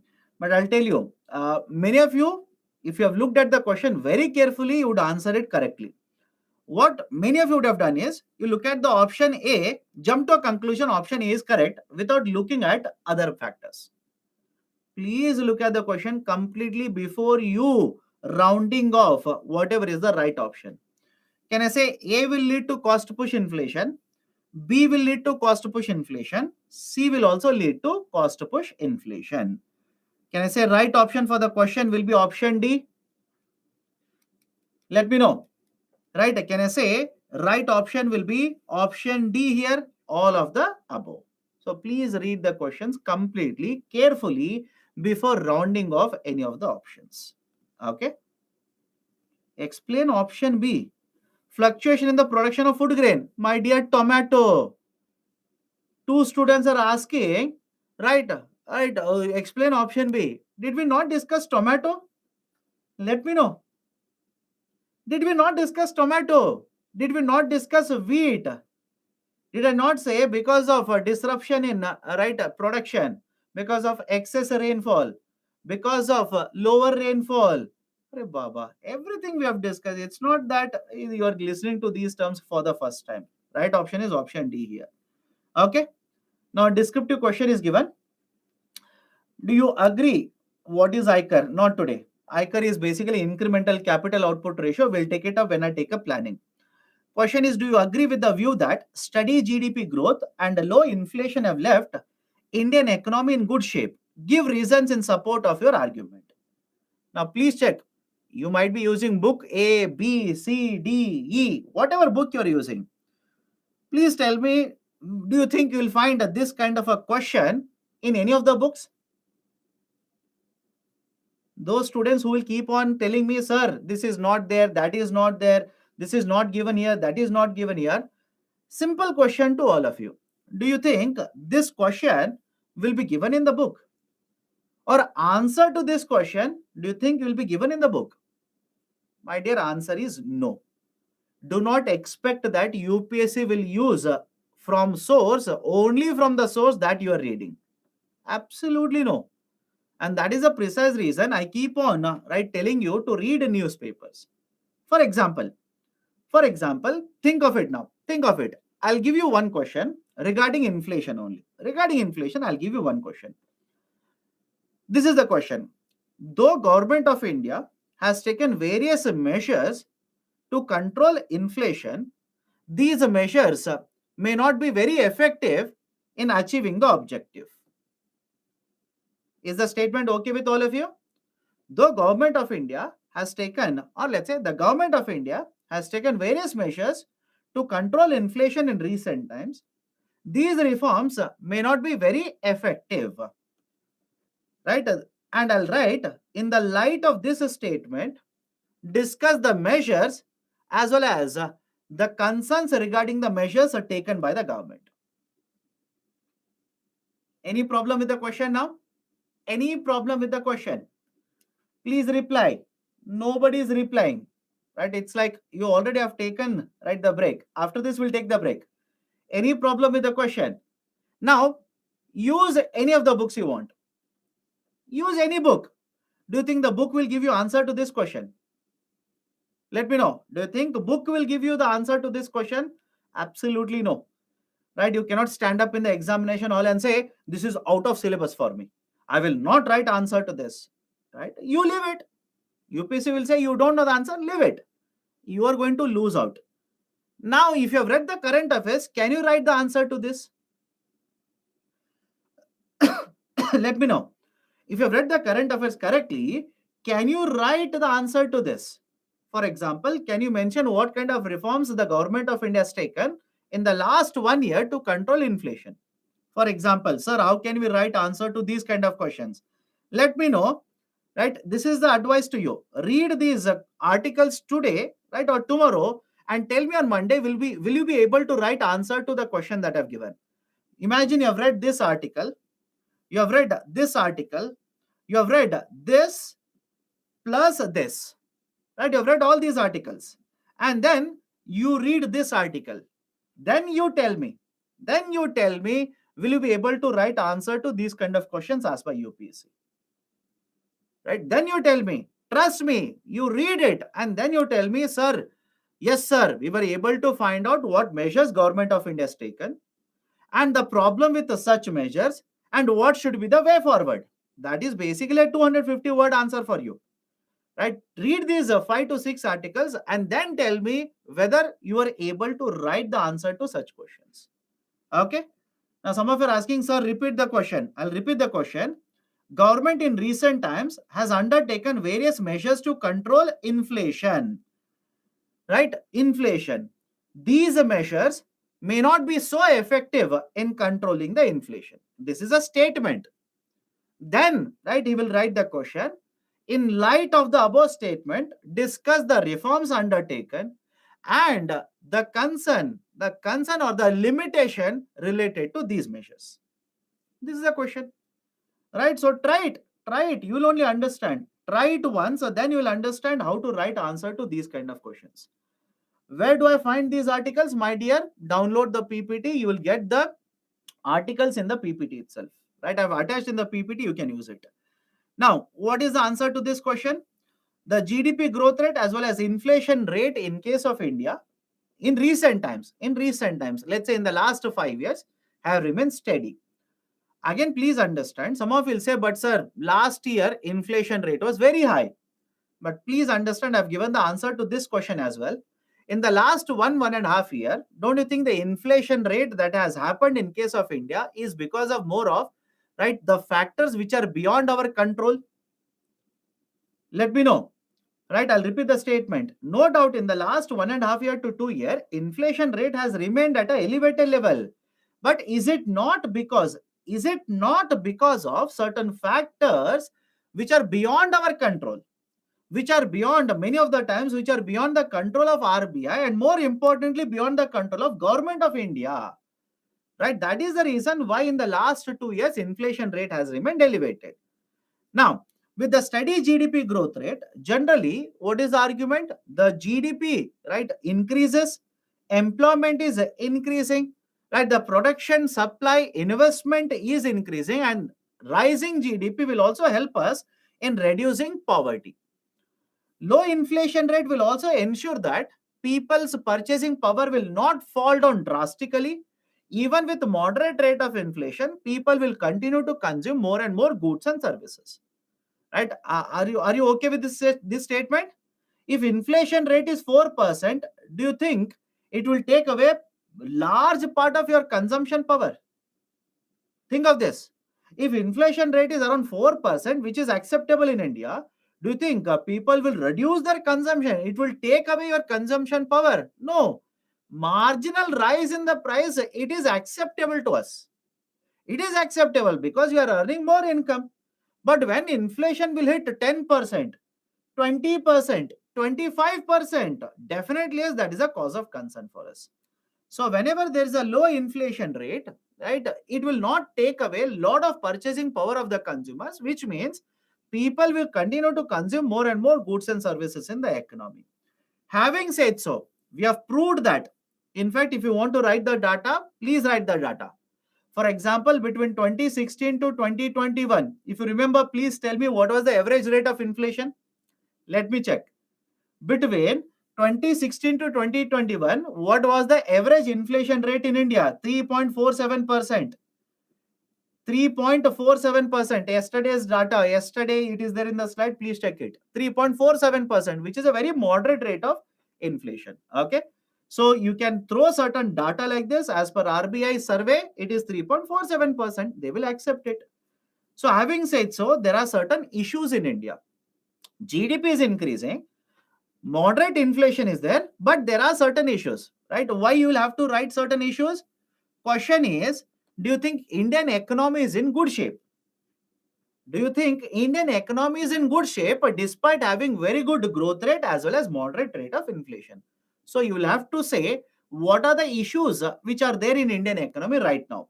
For example, unemployment rate in recent times has started increasing. Production, right? Production is getting disrupted. That is causing food inflation. Agriculture sector is in lot of distress. Distress means pressure. In agriculture sector, production is getting affected. Farmers are committing suicides, right? The debt in the agriculture sector is increasing. Incomes of the households have started falling down, right? Various sectors such as civil aviation sector, telecom sector are under stress, right? So these are, right, certain issues in the Indian economy. Then you can make a conclusion. Then you can simply say concluding, right? In conclusion, you can say that government of India in recent times has taken reforms such as right, Atmanirbhar Bharat package, PLI, right, Make in India, etc., to address to address the before mentioned issues in the Indian economy. Done, right? So this would be a model answer for you. Now there is one question: what is better, writing point wise or paragraph wise? I've answered this. Again, I'll answer this. Better write paragraphs. Better write paragraphs that will look very neat, very clean, and it shows that your fundamentals, your conceptual clarity is very, very high. Okay, right? So this is one question which has been asked on inflation in the last couple of years in the UPSC mains. Now this is the end of the chapter to you people. Next chapter we will take up is taxation. But before that, any questions that you people have, let me know so that, right, we can address it, then take a break. With reference to Indian economy, demand pull inflation can be caused by increased inflation indexation of the wages. Inflation indexation of the wages generally doesn't lead to inflation because the consumption pattern, or let's say the percentage of demand for goods and services will not happen. Okay. He mentioned option A as the answer, but this does not include option 3. Which question? Please tell me which question, right? You simply are writing, he mentioned option A, right? You tell me which is the right option, which is the right question that you're talking about. Only then I can answer.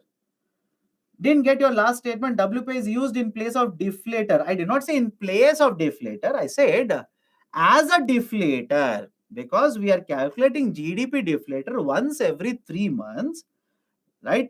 Till then, you should have certain indicator to use to represent overall inflation, right? So because we do not have GDP deflator monthly, I said WPI is used as a GDP deflator in India. Okay. First question, increase in interest rate refers to what? Increase in interest rates refers to lending and borrowing rates in the market. Lending and borrowing rates in the market. Okay. Can we mention income inequality in this? Yes, that is a problem. Write it. Is interest charged by lenders only to address this problem of debtors benefiting due to inflation? No, no. That is not the only reason. You want to earn profit or not? Inflation is not benefiting creditor, but how it is benefiting debtor? I've repeated this at least 5 times. Last time I'll repeat. After that, there is no point in repeating. When inflation is there, borrower is taking money when the purchasing power of money is higher, and borrower is repaying the money when the money has lower purchasing power. That is basically the reason why we say inflation will provide a benefit to the borrowers. For a base, instability is a norm. Did I not tell you what are the factors which are considered? You tell me. Did I not tell you what are the factors which are considered, right, in selecting a base year? I've given you 4 to 5 factors. All those are considered. Okay, done. So let's take a break. Right, let's take a break now. Uh, we'll restart the discussion at 8:26. We'll restart the discussion at 8:26. Take a 10-minute break.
And you please understand, whenever I give you an answer, I will talk only in the context of economics. Right? Don't take my answer and apply it to right anywhere else. Don't do that. That is a wrong strategy used by the students. Whatever I speak, it is only for economics. Trust me, I don't want to enter into polity. I don't want to enter into right any other subject except mine. Because as it is economics, students find it is very difficult. So whatever answer I give, please apply to only economics. In economics, I would simply expect a student to write answers in paragraphs just to show that. And I hope you understand there is no difference in writing in point or in writing in paragraph. Only thing is that if I write in point like this, point A, point B, point C like this, the evaluator might feel that you have by hearted everything. Do you understand my point? Let me know. Do you understand my point? If you write everything point wise like this, the evaluator will feel you're by hearted and you're simply reiterating whatever you're by hearted. Rather than that, if you write a paragraph, nicely explain those 2 points, write one more paragraph, explain, right? Then evaluator will feel okay. Some effort has been put in by the student. He is thinking his fundamentals are okay. And so that is the only reason. Now, some of you are saying, sir, but other faculty told me to write in points. Please tell me, do you think you should apply that in writing essays? Let me know. Right? Do you think you will write the whole essay in points? No. Essay should be combination. Essay should be a combination. So again, please understand from the context. Please understand from the context. From one context to another context, it would be different. Okay. Now let's start. Next chapter, fiscal policy or taxation. Okay, fiscal policy, that is taxation. The usual circus now. What we'll be covering under this? Right, we'll start with certain concepts in taxation, right? Certain systems of taxation. We'll discuss VAT. Do you remember VAT? Earlier in one of the question, VAT was mentioned. We'll discuss it now. VAT, service tax, GST, MAT, GAR, etc. Now don't start typing, right? Sir, what is VAT? Don't worry. This is index. We'll cover all of them individually. Problems with the taxation system in India, what reforms have been implemented, and right a concept of Laffer curve. Now let me start. What do you mean by taxation? Definition of fiscal policy is given. Day for yesterday, I've given the definition. Fiscal policy refers to usage of taxation and expenditure to achieve various objectives. That's a definition. Do you remember the term fiscal policy? Let me know. Do you people remember the term fiscal policy? We have discussed fiscal policy as a concept when I discussed the pro-cyclical fiscal policy, right? Counter-cyclical fiscal policy, etc., etc. Okay. Now, what is a tax? What is a tax? Tax is nothing but it's a levy. It is a charge that is imposed by the government on individuals, on companies, etc. It is a tax, right? It is a charge which is right imposed by the government on individuals. For example, you and me, are we not paying income taxes? Again, if it is applicable, are we not paying income taxes? Are we not paying wealth taxes, etc.? Right? So it is imposed on individuals, it is imposed on the companies, government will collect the money. Now, why? Why does government impose a tax? Reason is very simple. Government wants money to spend. Government of India requires money for expenditure, for construction of the road, for right construction of the bridges, construction of schools, hospitals, provide welfare to the poor people. For all of these purposes, can I say government requires money? So government, when they require money, government will say people who are earning income, companies who are earning income, please pay us part of it in the form of taxation. So the reason, the main important reason, please understand, the most important reason is basically to collect money and use it for expenditure purposes. And second very important point, can I say if government will collect more money, government's dependence on borrowing will come down. Think of it and please do let me know now. Having discussed basically the idea of a bond, please tell me, if government is collecting more and more money in the form of taxation, don't you think the dependence on the borrowings by the government, the borrowings of the government, dependency will be lesser? Because if the government can collect money in the form of taxes, why will they borrow more money? They will borrow lesser amount of money. Third, can I also say government will use taxation to promote production, employment, etc.? Let me know. Government of India will also use the taxation policy to promote production, investment, manufacturing, etc., etc. Sir, what do you mean by this?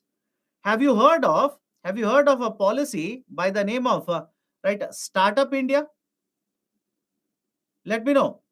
Have you heard of a policy by Government of India, Startup India? Again, don't worry, we'll discuss Startup India later. What is the meaning of it? Why are we having this policy? What are we trying to achieve? Are there any problems here? Etc. etc. We'll discuss. Have patience. Right? Have you heard of a policy by the name of Special Economic Zones? Special Economic Zone. Again, heard. Right? I will not ask you tell me the feature. I will not ask you tell me the feature. Have you heard of it? Special Economic Zone. Of course, yes, this is also one more policy of Government of India to promote investment, to promote production, to promote employment, etc. Now, in case of both of these policies, government will provide certain tax right exemption. Government will provide certain tax exemption. Now, what is a tax exemption? Let me give you an example here. Take the policy of special economic zone. Take the policy of special economic zone. I'll tell you the basics of it. Follow the discussion very carefully. Right? Imagine this is India. Again, I know this doesn't look like India. Imagine this is India. In this part, right, let's say government will notify this region. Can you see the region here? Where, right, I'm writing lines, parallel lines. diagonal lines. So in this region, government will identify this region and call this as special economic zone. Identify this region and call this as a special economic zone. And what is the use of calling this as a special economic zone?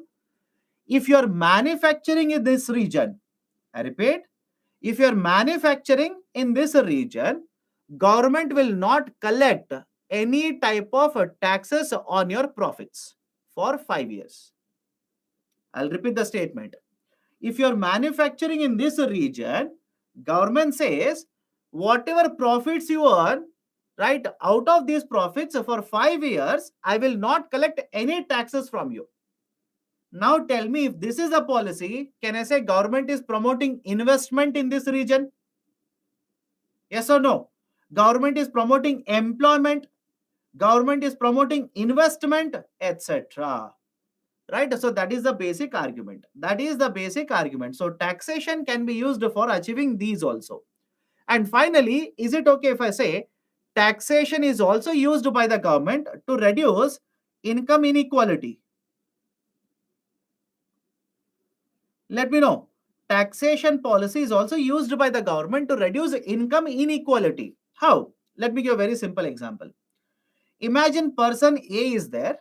He is earning only 2 lakh rupees per annum. Imagine there is person A. Person A is earning only 2 lakh rupees per annum. There is person B who earns a 2 crore rupees per annum. Point number one. Is the income inequality very high? Let me know. Is the income inequality very high here? Any problem in understanding income inequality here? Right? It is very, very high. But what government will do is, from this person B, imagine out of 2 crore rupees, they will collect, I'll just throw arbitrary number here, they'll collect, let's say, 40 lakh rupees in the form of taxes. From this 2 crore, government will collect 40 lakh rupees in the form of taxes, and from A, government will collect 0 rupees in the form of taxes. Now tell me, can I say that government of India is using a taxation policy to reduce income inequality? Let me know. Can I say government of India is using the taxation to reduce income inequalities in the system? Right? Answer is yes, by the way.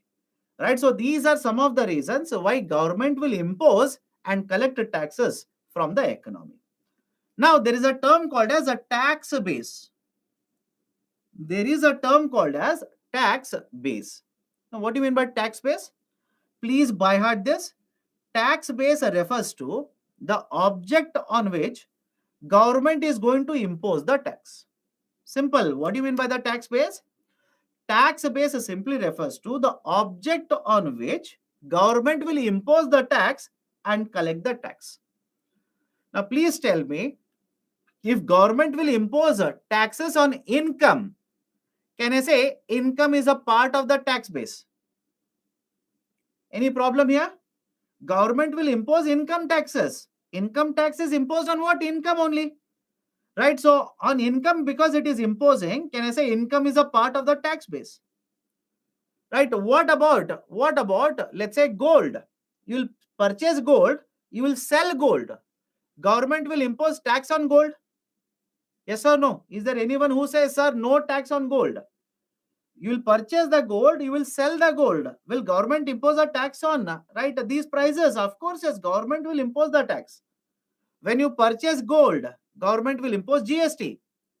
When you sell gold, in the next class, we'll discuss a concept called as capital gains tax. Don't worry. When you sell the gold, there is a capital gains tax. You'll purchase a home. Will government impose taxes when you purchase? Yes. When you sell home, will government collect taxes from you? Again, the answer is yes. So think of it and let me know, whatever examples I've given just now, are they part of the tax base or not? Any problem?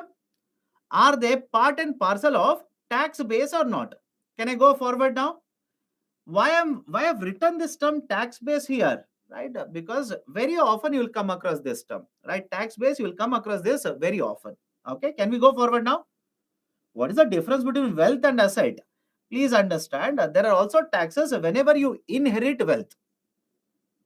Have you heard of this tax? In India, we don't have it. Inheritance tax. Have you heard of this? Let me know.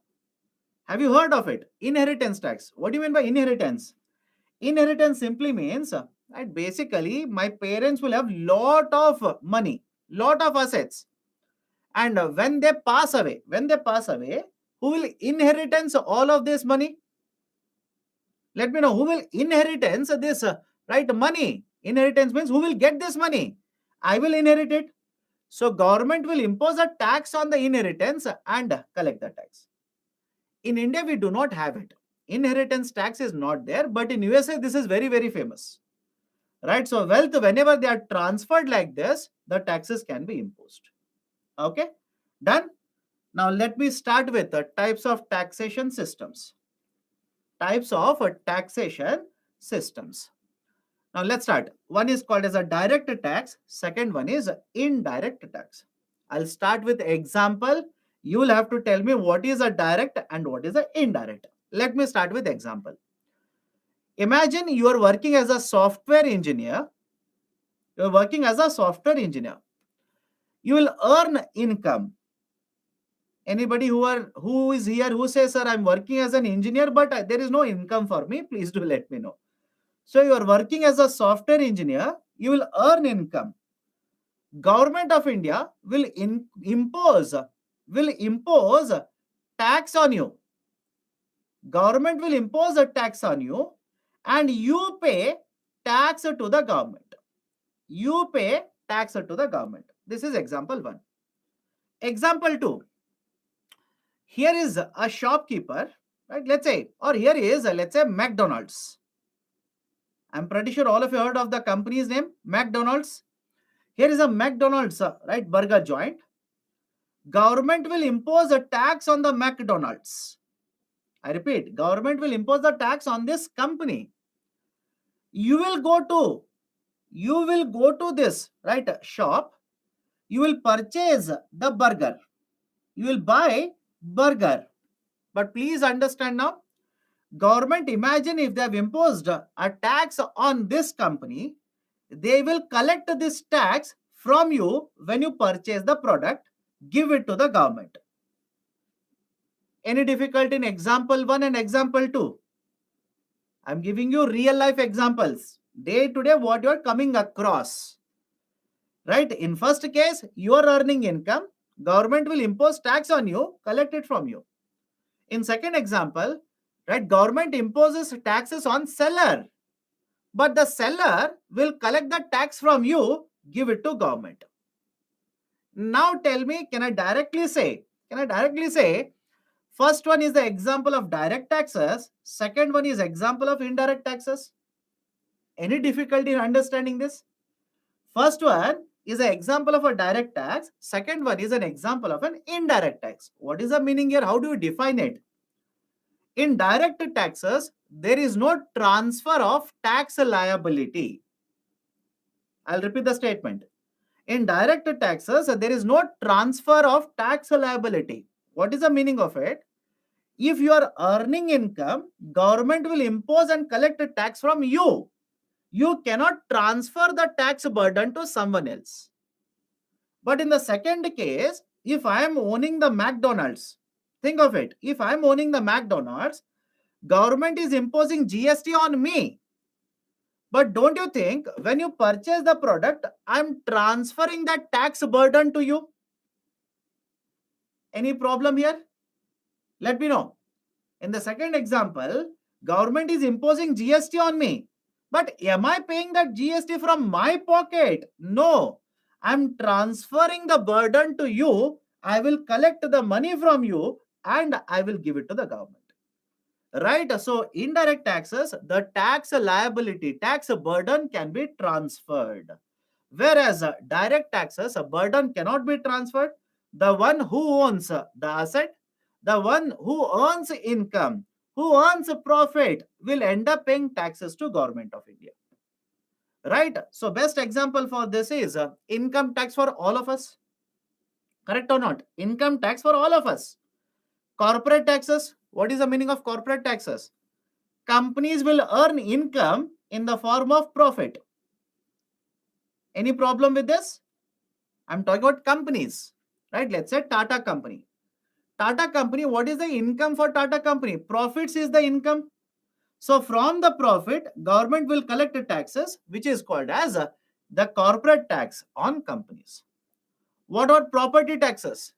If you are having a property, such as let's say house, or if your father has this property, your parents have this property, your mother has property, please ask them.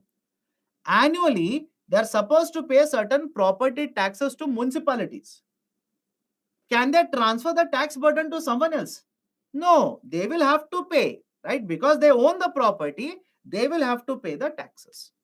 So this is a direct tax. This is indirect tax. This is indirect tax. Any difficulty? Any difficulty? Difference between corporate and income tax, right? Because you are asking, let me tell you. There is only one law in case of India, Income Tax Act of 1961. There is one law in case of India which is called as Income Tax Act of 1961. If you are an individual income earner, right, basically we use a common term, income tax. Individual, such as you and me, right, we will call this as income tax. But under this, if these are corporates, if these are companies, corporates, right, basically these are called as corporate taxes. Both of them are type of income taxes only. Only difference is one is on individual and the other is on applicable on companies. Okay. So direct taxes and indirect taxes. Let me go forward. Now please tell me, direct taxes and indirect taxes, right? If these are the examples, right? Is it okay if I say direct taxes can differentiate between the taxpayers? Let me know. Can I say direct taxes can differentiate between the taxpayers, and indirect taxes are applicable universally to everyone? I repeat, direct taxes can differentiate between the taxpayers and indirect taxes are universally applicable. Meaning what? Imagine again, same example between A and B. 2 lakh rupees or 2 crore rupees. Please tell me, direct tax, will it differentiate between both A and B? Yes or no? Direct tax such as income tax, will it differentiate between A and B? Some of you are saying no. Great. Right? Great answer. Some of you are saying no, it will not differentiate between A and B. My dear, do you remember this example? Let me know. Do you remember this example? Are we not differentiating between both A and B? Are we not collecting lesser amount of taxes from A and more taxes from B? Of course, yes. But on the other side, imagine both A and B will go to the market, both will purchase this bottle. Both will purchase this bottle. Please tell me, don't you think both of them will pay same amount of GST? Think of it. Both of them, that is, one is earning 2 lakh rupees, another one is earning 2 crore rupees. Both of them will go to the market, purchase the same bottle. Will they pay the same amount of GST or not? Of course, answer is yes. Right? Both will pay, let's say, both will pay 150 rupees, which is inclusive of GST. Now tell me, is the statement okay with all of you? Direct taxes can differentiate between taxpayers. Indirect taxes does not differentiate. These are imposed universally. What is your income doesn't matter. You will end up paying the same amount of GST compared to a billionaire. That is the argument. Now, why this is required, you will understand in a minute. Let me go to the next one. Progressive, regressive, and proportional. Progressive, regressive, and proportional. What is the meaning of progressive taxation? Taxes collected, imposed will increase with rise in the income. Simple idea. With the rise in the income, more taxes will be imposed and collected. Let me know. I'll give you an example directly here. Income taxes. Is it okay? Let me know. Income taxes. In case of income taxes, more is your income, more rate will be imposed, more taxes will be collected from you. Is it okay? That is the concept of a progressive taxation. That is the concept of progressive taxation. Second one is a regressive taxation. Second one is a regressive taxation. Tax rate decreases, right, with change in the income. Opposite, tax rate, how much tax we are collecting will, right, move in opposite direction with the change in the income, right? And that is basically the concept of a regressive taxation. Best example, right? Remember the term here. Indirect taxes are generally considered to be regressive in nature. Indirect taxes are generally considered to be regressive in nature, right? How so? Right? Imagine there are two people, A and B. A is earning 100 rupees, B is earning 1000 rupees. Follow this very carefully. Imagine there are two people, A and B. A is earning 100 rupee, B is earning 1000 rupee. Both will go to the market, purchase the product, tax rate is 10 rupee. Taxes paid is simply 10 rupee. Now use the CSAT. Can I say A is paying 10% of the income in the form of taxes? And what about B? B is paying 1% of the income in the form of taxes. Now, what if B's income will increase, or there is one more person C? Person C is having income of 10,000 rupees, which means, right, he will also go, or she will also go to the market, purchase the same bottle, pay the GST of 10 rupee. They are paying only 0.1 percentage of the total income, which means as the income will keep on increasing, how much percentage of the income they are paying, how much is the percentage of the income they are paying in the form of taxes will keep on decreasing. Yes or no? Is the logic okay with all of you? As the incomes will keep on increasing, how much is the percentage of the income they are paying to the government in form of taxes will keep on decreasing. This system is called as a regressive system. This system is referred as a regressive taxation system. And the best example that I've given here is GST. Yes or no? Best example that I've given here is GST, goods and services tax. That's the reason, again I'll repeat it, please remember this. Generally, the argument, right, in economics is that the direct taxes tend to be progressive in nature. The direct taxes tend to be progressive in nature, whereas indirect taxes generally are regressive in nature, because as the income changes, as the income keeps on increasing, only a part of it, or lesser and lesser part of it, is paid in the form of taxes to the government. That is regressive nature. Any problem here? Can we go forward? Any problem? Please do let me know. Third one is proportional. Third one is a concept of proportional taxes. Proportional taxes simply means the tax rate does not change, it remains the same for everyone. The tax rate does not change, it remains the same for everyone. For example, in case of India, we have one rate of corporate taxes, that is 22%. Meaning, imagine you are earning 500 crore rupees. How much is the corporate taxes you will pay? 22%. Imagine you are earning 5,000 crore rupees. How much is the taxes you are paying? Right, 22%. Imagine you are earning 10,000 crore rupees. How much is the taxes you are paying? 22%.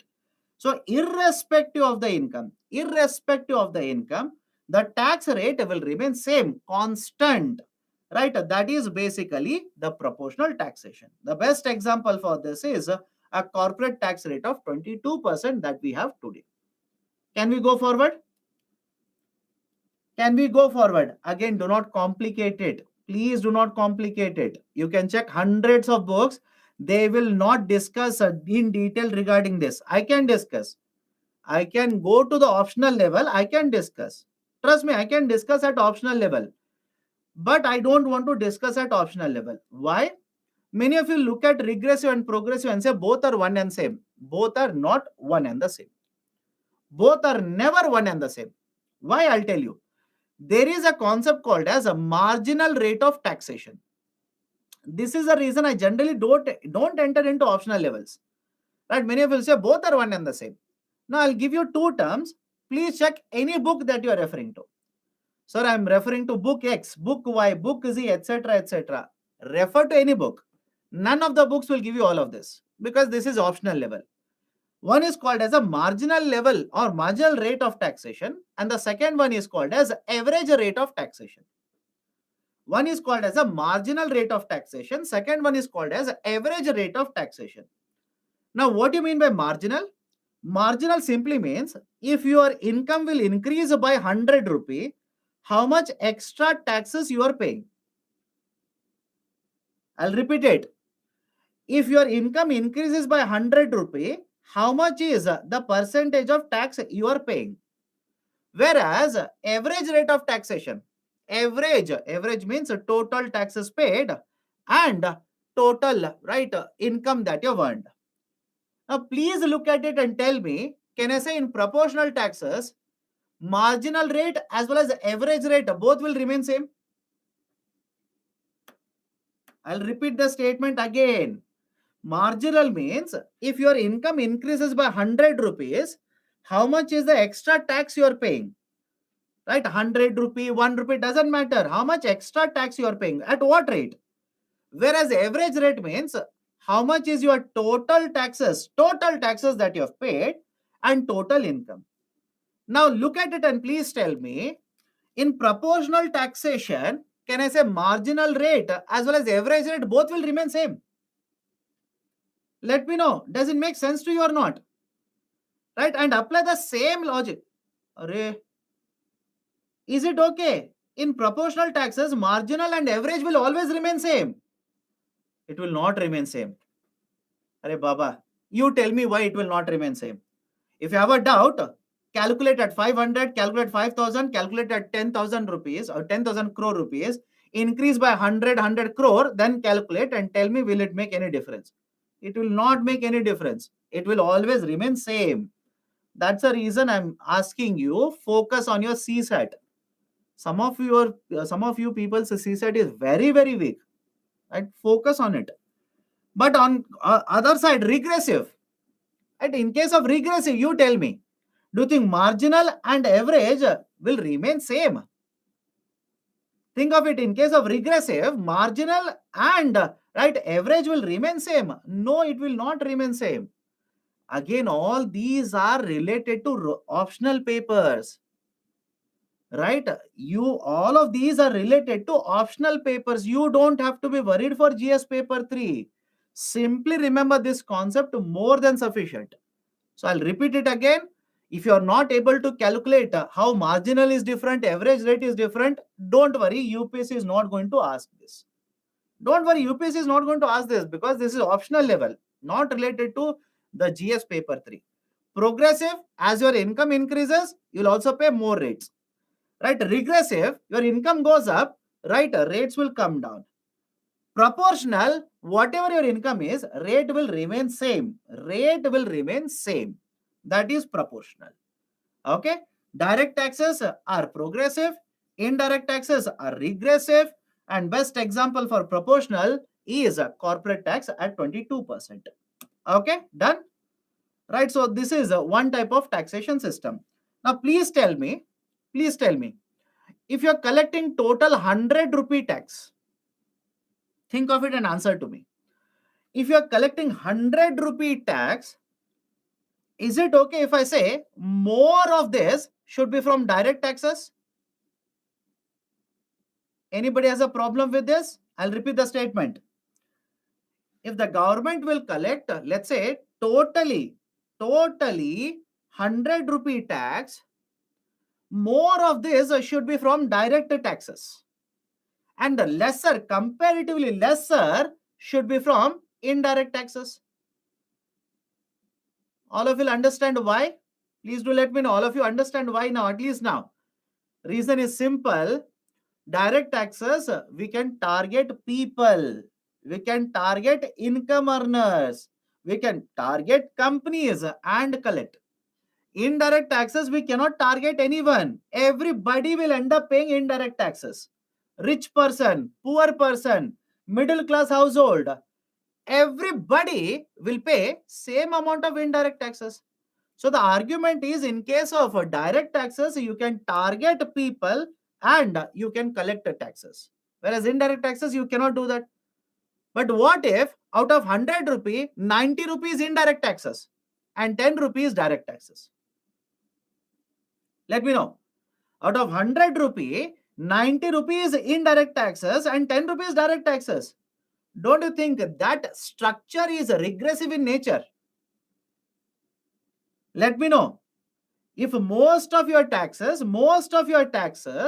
will come in the form of indirect taxes, it means you are imposing more taxes on everyone, whether it is rich person, poor person, or middle class in a middle class household. Rather than that, don't you think you should be able to collect more and more taxes from rich people? Right? You should be collecting more and more taxes from companies which are earning profit. You should be collecting more taxes from people who are owning assets. Right? That is the argument. And that is the reason sometimes you will come across this statement in newspapers. I hope you understand. Sometimes you will come across this statement in newspapers. Fact is, in case of India, more than 50% of the total taxes collected are indirect taxes. I'm telling you the fact now. Fact is, more than 50% of the total taxes collected in India are indirect taxes, and less than 50% are direct taxes. Hence, they will simply say, overall taxation system in India looks regressive. Let me know. Right? I'll repeat the statement. Overall taxation system in India looks regressive in nature, because we are collecting more and more in the form of indirect taxes rather than collecting from direct taxes. Can we go forward now? Any problem? Can we go forward? Okay, next one is ad valorem. Second one is specific tax. First one is ad valorem. Second one is specific tax. Now, what is ad valorem? Whenever the tax is imposed on the value of the product, that is on the price of the product. I'll repeat the statement. Whenever the tax is imposed on the price of the product, on the value of the product, such a tax is called as ad valorem. Now you will ask me, sir, what do you mean by price? What do you mean by value? Let's start. You're manufacturing this bottle, considering cost of raw material, labor wages, profits, transportation cost, etc. Now you want to sell this bottle. You want to sell this bottle in the market at 120 rupees. At 120 rupees. Now government will say, I will impose a 10% of this value in the form of tax. Government says, I will impose a 10% of this price, this value in the form of tax. Now please tell me, can I say this tax is imposed on value of the product? Anybody has a problem? Can I say this tax that is imposed, it is imposed on value of the product? Anybody has difficulty? Please do let me know right now. This 10% tax, it is imposed on value of the product. Value, what is the price of the product? Right? This is called as ad valorem. This is called as ad valorem. Now let me go to the second one here. Specific taxes. Specific taxes. Now government will tell you, I'll give you one more example. Government will say, if you are manufacturing the bottle and selling it in the market, what is the length of the bottle? I repeat, what is the length of the bottle? I will impose the taxes on the length of the bottle. For example, if the bottle is 4 meters, I will impose, let's say, 20 rupee tax. If the bottle is 3 meters, I will impose, let's say, 10 rupee tax. If the bottle is anything above 4 meters, I will impose 30 rupee tax. Now, please tell me, is there a difference between the first and second? Because this is called as a specific tax. Second example that I gave is called as a specific tax. That is, in case of specific tax, taxes are imposed on physical features, physical attributes such as length of the product, such as volume of the product, etc. Whereas in case of the first one, the taxes are imposed on the value of the product. Both are different. Don't be confused. Don't be confused. Ad valorem. Look at the term value. On the value of the product, a tax is imposed. Specific tax on attributes, physical features of the product, such as a length, such as volume, etc. The taxes are imposed. Any examples of this? Government imposes taxes on cigarettes based on the length of the cigarette. Right? Government imposes taxes on cigarettes in India based on the length of the cigarette. What about taxes on car? What about taxes on car? Have you heard of this? Generally, the car's classification is sub 4 meters and over 4 meters. Have you heard of this classification in car segment? They'll say sub 4 meters and over 4-meter cars. Right? Why do they classify it as a sub 4 and over the 4? Whenever the car length is a sub 4 means below 4 meters. Whenever the length of the car is below 4 meters, government has a different tax rate. And whenever the length of the car goes above 4 meters, government has a different tax rate. Any problem in understanding this? Let me know. Any problem in understanding this? Right? Length of the car. I'll give you one more example, by the way. I'll give you one more example. All of you have purchased petrol. Anybody in the classroom who says, sir, what is petrol? All of you have purchased petrol, right? Now remember this very carefully. On petrol, Government of India, I repeat, on petrol, Government of India imposes specific taxes. Imposes specific taxes, that is per liter. Government decides the prices, that is the taxes. Sorry, not the prices, taxes. Government decides the taxes on petrol per liter. That is whatever could be the actual price. That is, let's say, I'll give a very simple example. What if the price of the petrol, right? In fact, let me give it in detail only, because many of you will ask why, etc. like this. Right? Certain important points regarding petrol and diesel, please understand here. Don't keep on asking about this in the future. Understand here itself. Right? All of you will agree when I say most of the fuels requirement in India, we import it. Anybody has a problem with this? Most of the requirement, that is around 85% of the fuel requirement in India, we import it. Okay. Now, let me go to the next point. When you import it, what is the price? What is the price at which you import? That is the first factor. Second, there is refining also that is done for fuels. Yes or no? There is refining. Refining means what? You will import crude. You import crude. Crude is a combination of all the fuels. In crude, you can refine. Refine means from the crude you can separate kerosene, petrol, diesel, aviation turbine fuel, naphtha, etc. etc. Even if you are not able to understand what is refining here, please understand, have you seen this kind of a picture provided by your faculty in your college or in high school? Let me know. Do you remember this kind of a picture provided by your faculty in either high school or college? Wherever it is, don't worry. Right? Fractional distillation. Now don't worry about fractional distillation. Right? What we do is, we will put crude oil here. Input is crude oil. And we will get, right, different outputs. You'll get petrol, diesel, kerosene, aviation turbine fuel, naphtha, etc. at different temperatures. This is called as refining. So, first you will import, then you will refine. Refining means the charges are included here as well.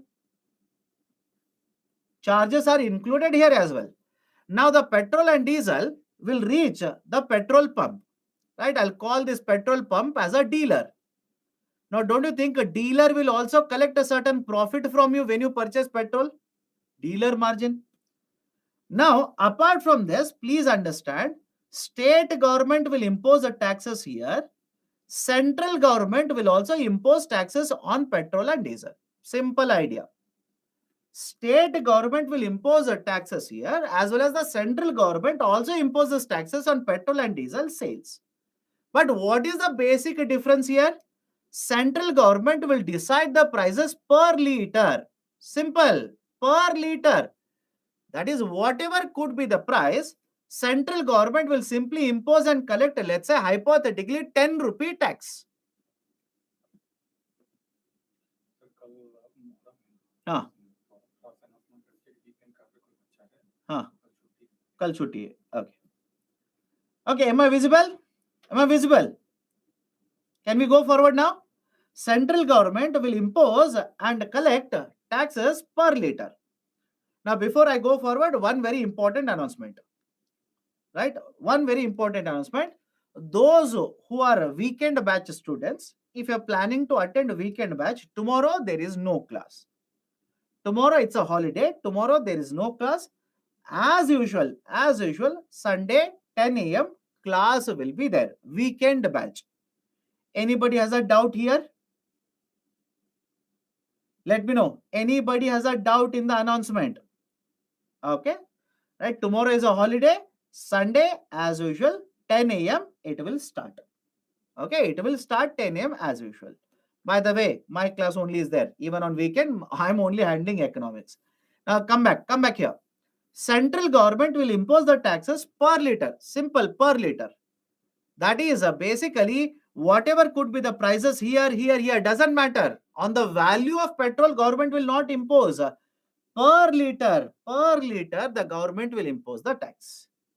Right? This is basically the specific type of taxes that the government will impose on petrol and diesel. Now, please understand, next point is important. Please understand this carefully. In case of India, we say petrol and diesel prices are deregulated. In case of India, petrol and diesel prices are deregulated. What do you mean by deregulation? Deregulation simply means government is not deciding the market prices. The sellers in the market, based on various other factors, they are deciding the market prices. Any problem with the term deregulation here? Government is not deciding the market prices. The sellers in the market, they are deciding the market prices based on whatever is the supply price, whatever is the import price, etc. Right? Post 2010, we have deregulated petrol prices as well as diesel prices in India. Both have been deregulated. But look at the next point and tell me, because the government will impose, that is the state government will impose the taxes, central government will impose the taxes, can I now say that state government and central government can influence the market prices to a very great extent? Let me know. Understand the second statement as well. The state government as well as the central government, can I say to a very great extent, they can influence what is the market price of the product. Right? So that is the argument. For example, I'll give a statement here. Right? Though the fuel prices have been deregulated, even today, the market prices are determinant of government policies. Correct or wrong? I'll repeat the statement. Though the fuel prices have been deregulated, even today, the market prices are determined by government policies. A statement is correct. Please be very, very careful. So, can we say there is 100% deregulation of market prices of fuels in India? Let me know.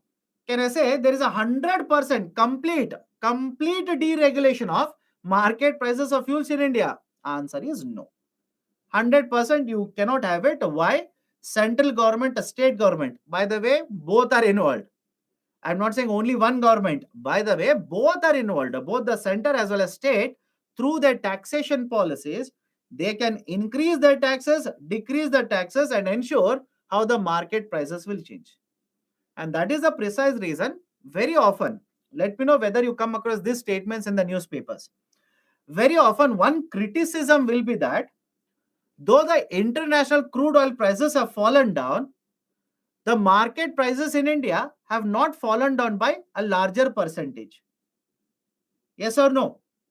I'll repeat the statement. Though the international crude oil prices have fallen down, though we are importing crude from Russia at a lower price, market prices have not come down by a large number. Why? Why do you think? Reason is simple. The reasons are there right in front of your name. Right in front of you, these are there. State government will increase their taxes. Central government will increase the taxes so that they will collect more and more tax revenue. Right? So that they will collect more and more tax revenue. Right? As a result of this, the consumers will not get the benefit. Consumers don't get the complete benefit. If international prices will fall down by, let's say, 20 rupees, market price will fall down by 2 rupee. Market price will come down by 3 rupee. Are we getting the complete benefit of rate reduction? Absolutely no. But when the international prices will increase by 20 rupee, market price suddenly will increase by 15 rupees. It will increase by 16 rupees. It will increase by 18 rupees. And the government says it is because of higher crude oil prices in the international market.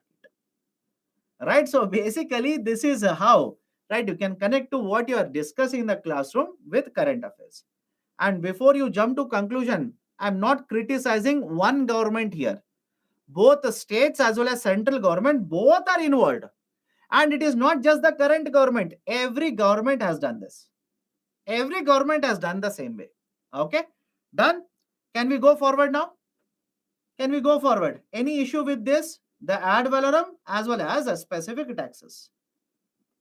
Next one is surcharge and cess. Are there any reasons provided by the government? Government says I need more money to spend during pandemic. I need more money to provide welfare to the agriculture sector. I need more money to construct road. So pay more, pay more. And don't you think of this very carefully. Government can do this. Government can play a trick like this only if the product has inelastic demand. Think of this now. Government, be it state or center, governments can play with these taxation policies only if the demand is inelastic for the product. What if the demand is elastic? What if the demand is elastic? Then the demand for the product automatically will fall down. Right? I hope you understand what is the meaning of elastic as well as inelastic demand at least now. Right? What if the product has elastic demand? Product demand will fall down. Government might collect more taxes, but product will fall down. Demand for the product will fall down. That is the reason, right? I hope you remember. I've discussed all of this. I said, right, petrol. Did I say this or not? When we discussed the idea of inelastic demand, elastic demand, I said petrol, diesel, the demand for these products will not change. Right? Habit forming products such as tobacco products, alcoholic products, demand will not change. Government can impose more and more taxes, collect more money because they know that you will consume it even if the prices are higher. Now come to the next one, surcharge and assess. Come to the next one, surcharge and assess. What is the basic idea of a surcharge here? It is an additional tax that is levied over existing applicable tax. I'll repeat the statement. It is an additional tax that is levied. Levied means imposed over existing taxes. What do you mean by this? Imagine, right? Imagine again, I'll take the same example. There are two people, A and B. Or in fact, I'll take one more example. See here. A is earning, right? Let's say 2 lakh rupees. B is earning 2 crore rupees. C is earning, let's say, 10 crore rupee income. Question number one. Think of it and answer. Do you think income tax rate should be there? Income tax rate should be there and they should be same for all the three. Let me know. Income tax rate should be the same for all the three. Does it make sense? It should not make sense at all to you. Why? In economics, specifically in taxation, there is the argument that the person who has more capacity means more money.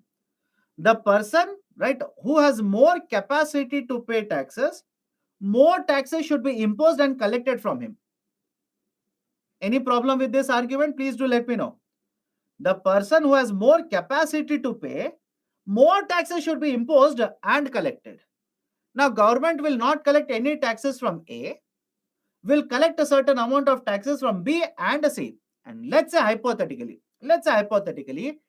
tax rate is 30% here and 30% here.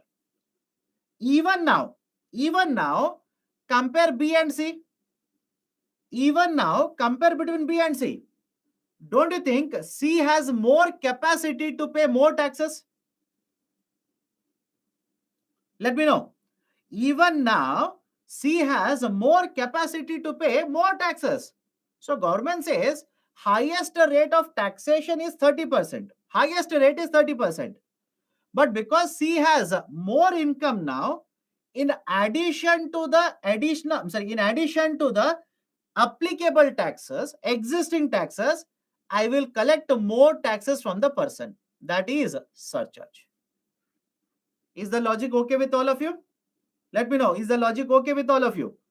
Right? For example, in case of India, your income goes more than 1 crore rupees. If your income crosses more than 1 crore rupees, surcharge will be applied.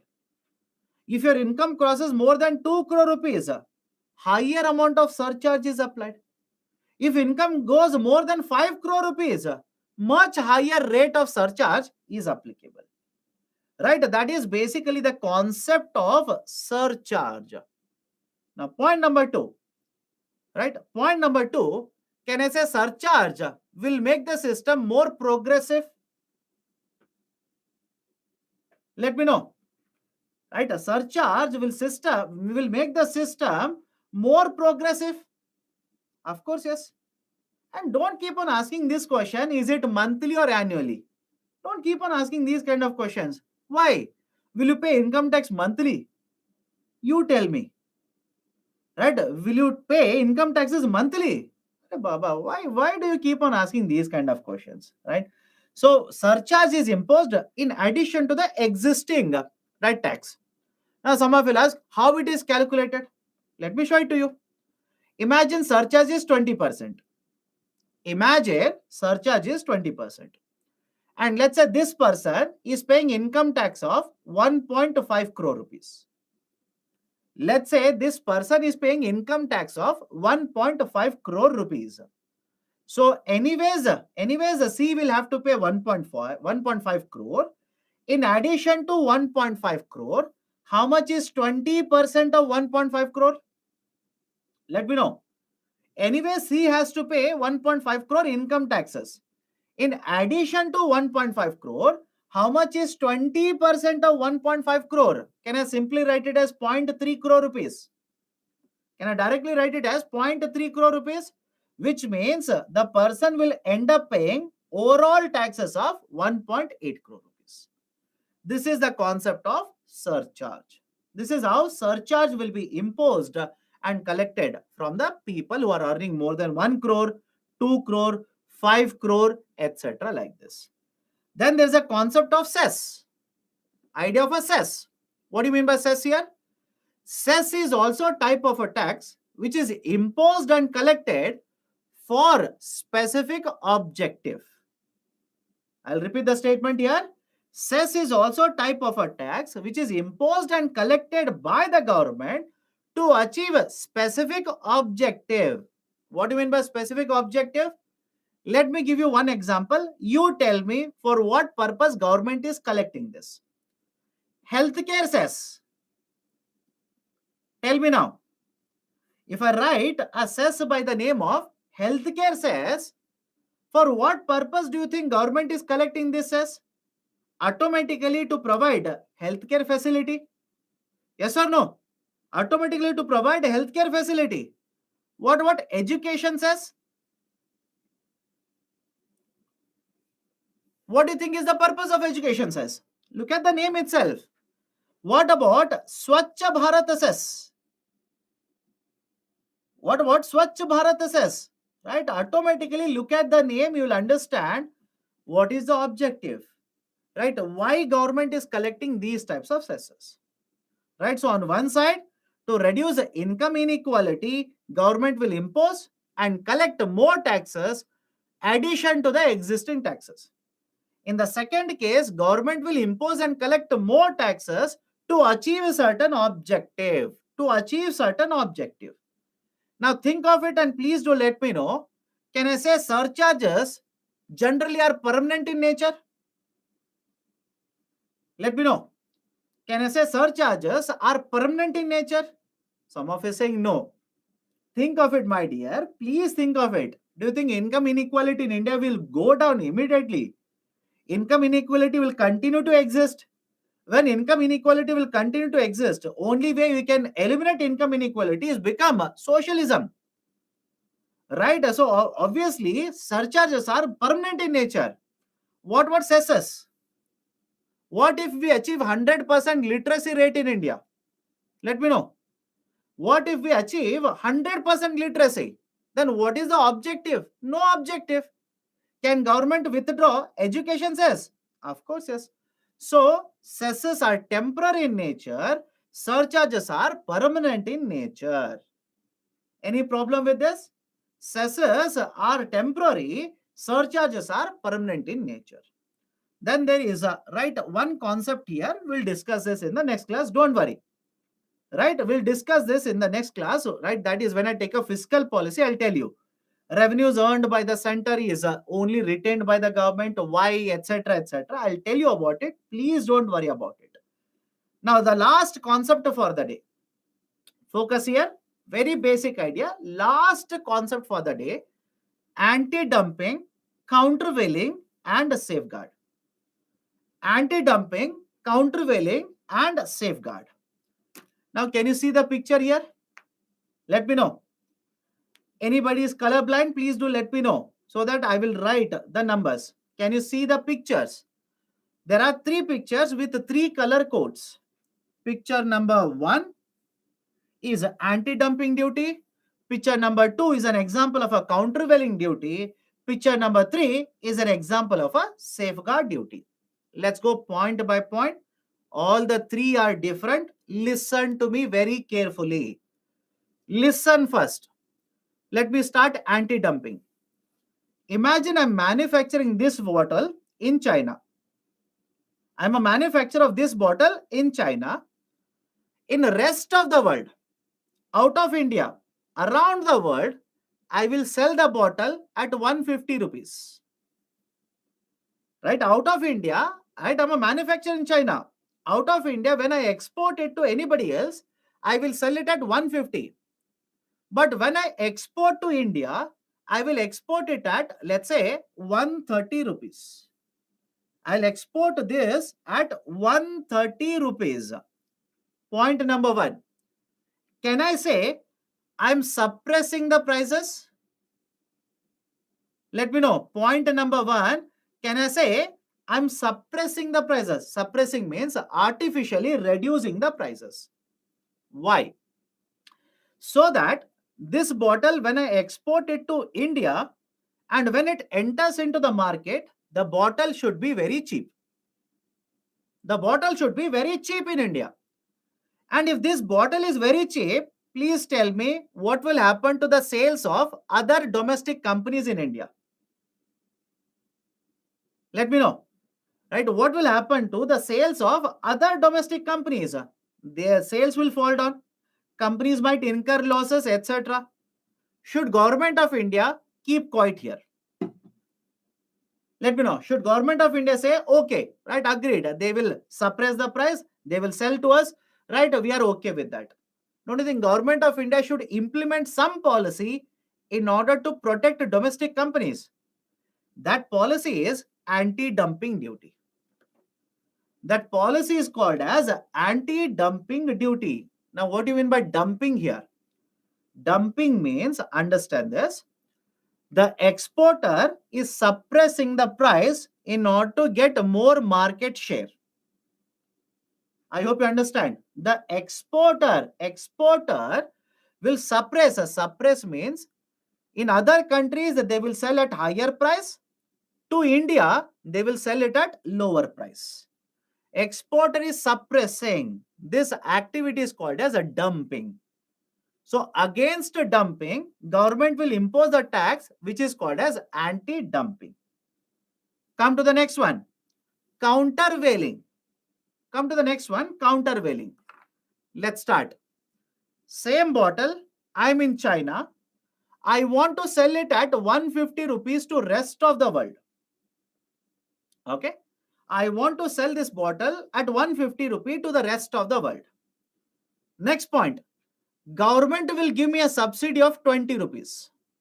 Government of China will give me subsidy of 20 rupees. Now please tell me, will I not sell the product to India, to USA, to other countries at lower prices now? Let me know basic idea. Will I not reduce the prices of export to 130 rupees? Now, when the bottle price will come down to 130 rupees, same argument. Will it become cheaper in India? Will it become cheaper in India? Yes. And when it becomes cheaper in India, will domestic companies be affected by this? Yes. Should government of India keep quiet? No. Government of India will come to know that this bottle is coming to India at 130 rupees because I'm getting subsidy from Chinese government. Because I'm getting subsidy from the Chinese government. So now government of India will impose a tax on this bottle when it enters into India, which is called as countervailing duty. Countervailing duty is also referred to as anti-subsidy duty. Is the logic okay? Why this is called as anti-subsidy duty? Please do let me know. Is the logic okay? Why this is called as anti-subsidy duty? And now please tell me, do you think 1 and 2 are same? Let me know. Do you think 1 and 2 are same? Right? No, both are different. Both are different. Let me go to the third one. I'm a manufacturer in China. Same example. I'm a manufacturer in China. I will get labor at a cheaper cost. I will get raw material at a cheaper cost. The technology that I'm using, right, it is also very much advanced. Now, as a result of all of this, please understand, as a result of all of this, can I say I'll be able to export this product at cheaper price to India? Let me know. Right? As a result of all of this, I am using a better technology. I'm getting raw materials at a cheaper prices, etc. I'll be able to export more and more of these products to India, which means suddenly this product which is imported into India, the quantity will start increasing and it is cheaper. What will happen to the domestic companies? Domestic companies will start suffering. Imports will start increasing. Government of India will realize that, okay, suddenly imports are increasing because, right, the exporter is very competitive. I cannot allow this to continue. Otherwise, the domestic manufacturers will have to shut the manufacturing.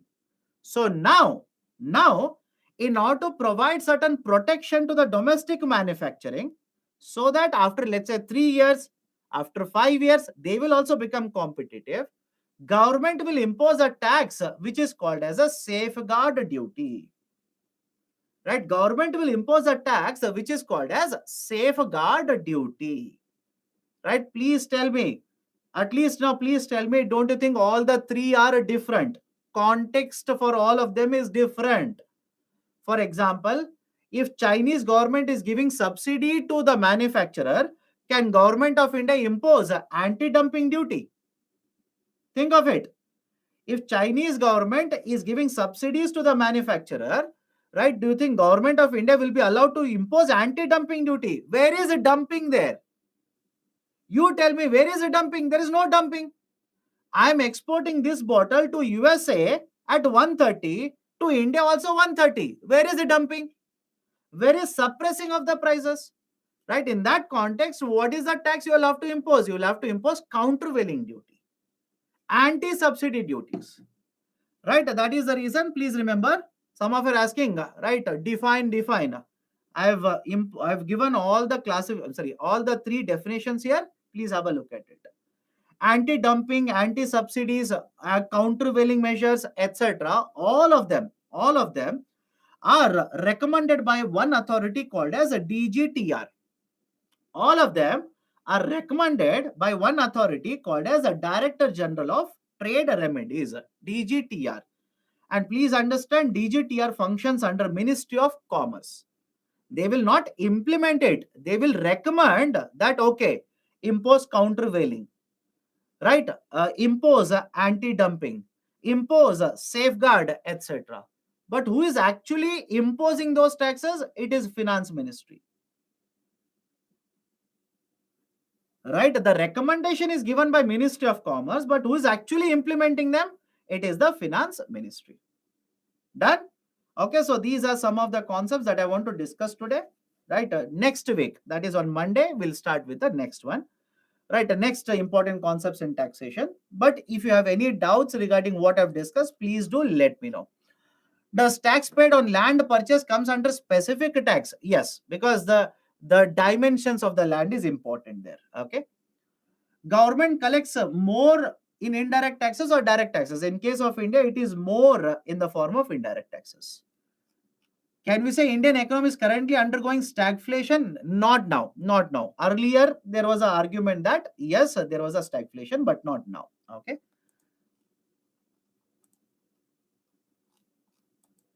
Sir, you left bottleneck inflation. My dear, structural inflation. Check it.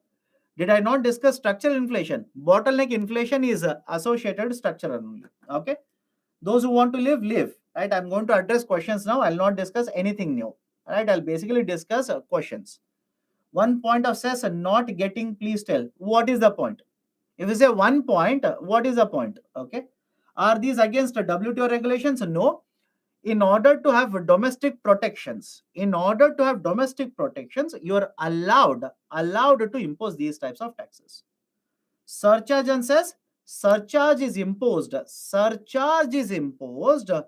in addition to existing taxes, whereas cesses are imposed in order to collect money, use it for specific objectives.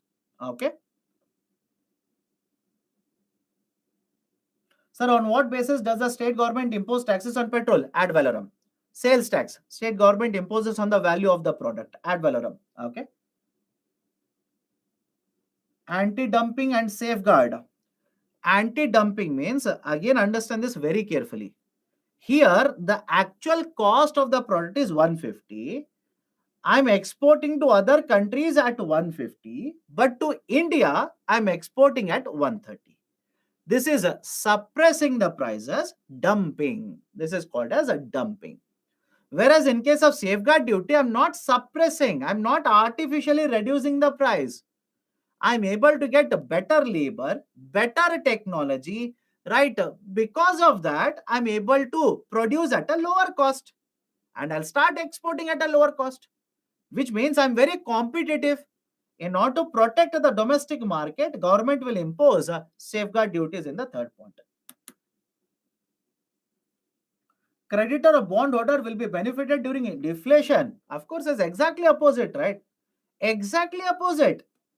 Regressive tax is those types of taxes which are imposed, rate or collection will reduce as the income will increase. That is regressive. Most developed countries collect direct or indirect taxes mainly. If you talk about OECD, right? In case of OECDs, generally most of the taxes collected come from direct taxes, more than 50%. So tax on car according to length of the price. Please understand, as the luxury increases, as the luxury component increases, different taxes will come. But generally the classification is less than 4 meter, tax rate is different. More than 4 meters, tax rate is different. Okay. How DGTR comes to know which products are coming under anti-dumping? My dear, investigation is conducted. Investigations are conducted. Do me a favor. Please do me a favor. Please type countervailing duties and go to Google under news in India. Countervailing duty CVD is steel plus India. Go to Google news tab. Go to Google news tab. Let me know whether there's a current affairs discussion regarding CVD in India. Okay. Okay, done then. Let me stop the discussion today here. We'll continue with the discussion again on Monday. And we'll continue with the discussion again on Monday. But this is my advice to you. Read the articles that are given to you. Please read the articles. Okay. That's it. Take care. Have a great weekend. See you again on Monday.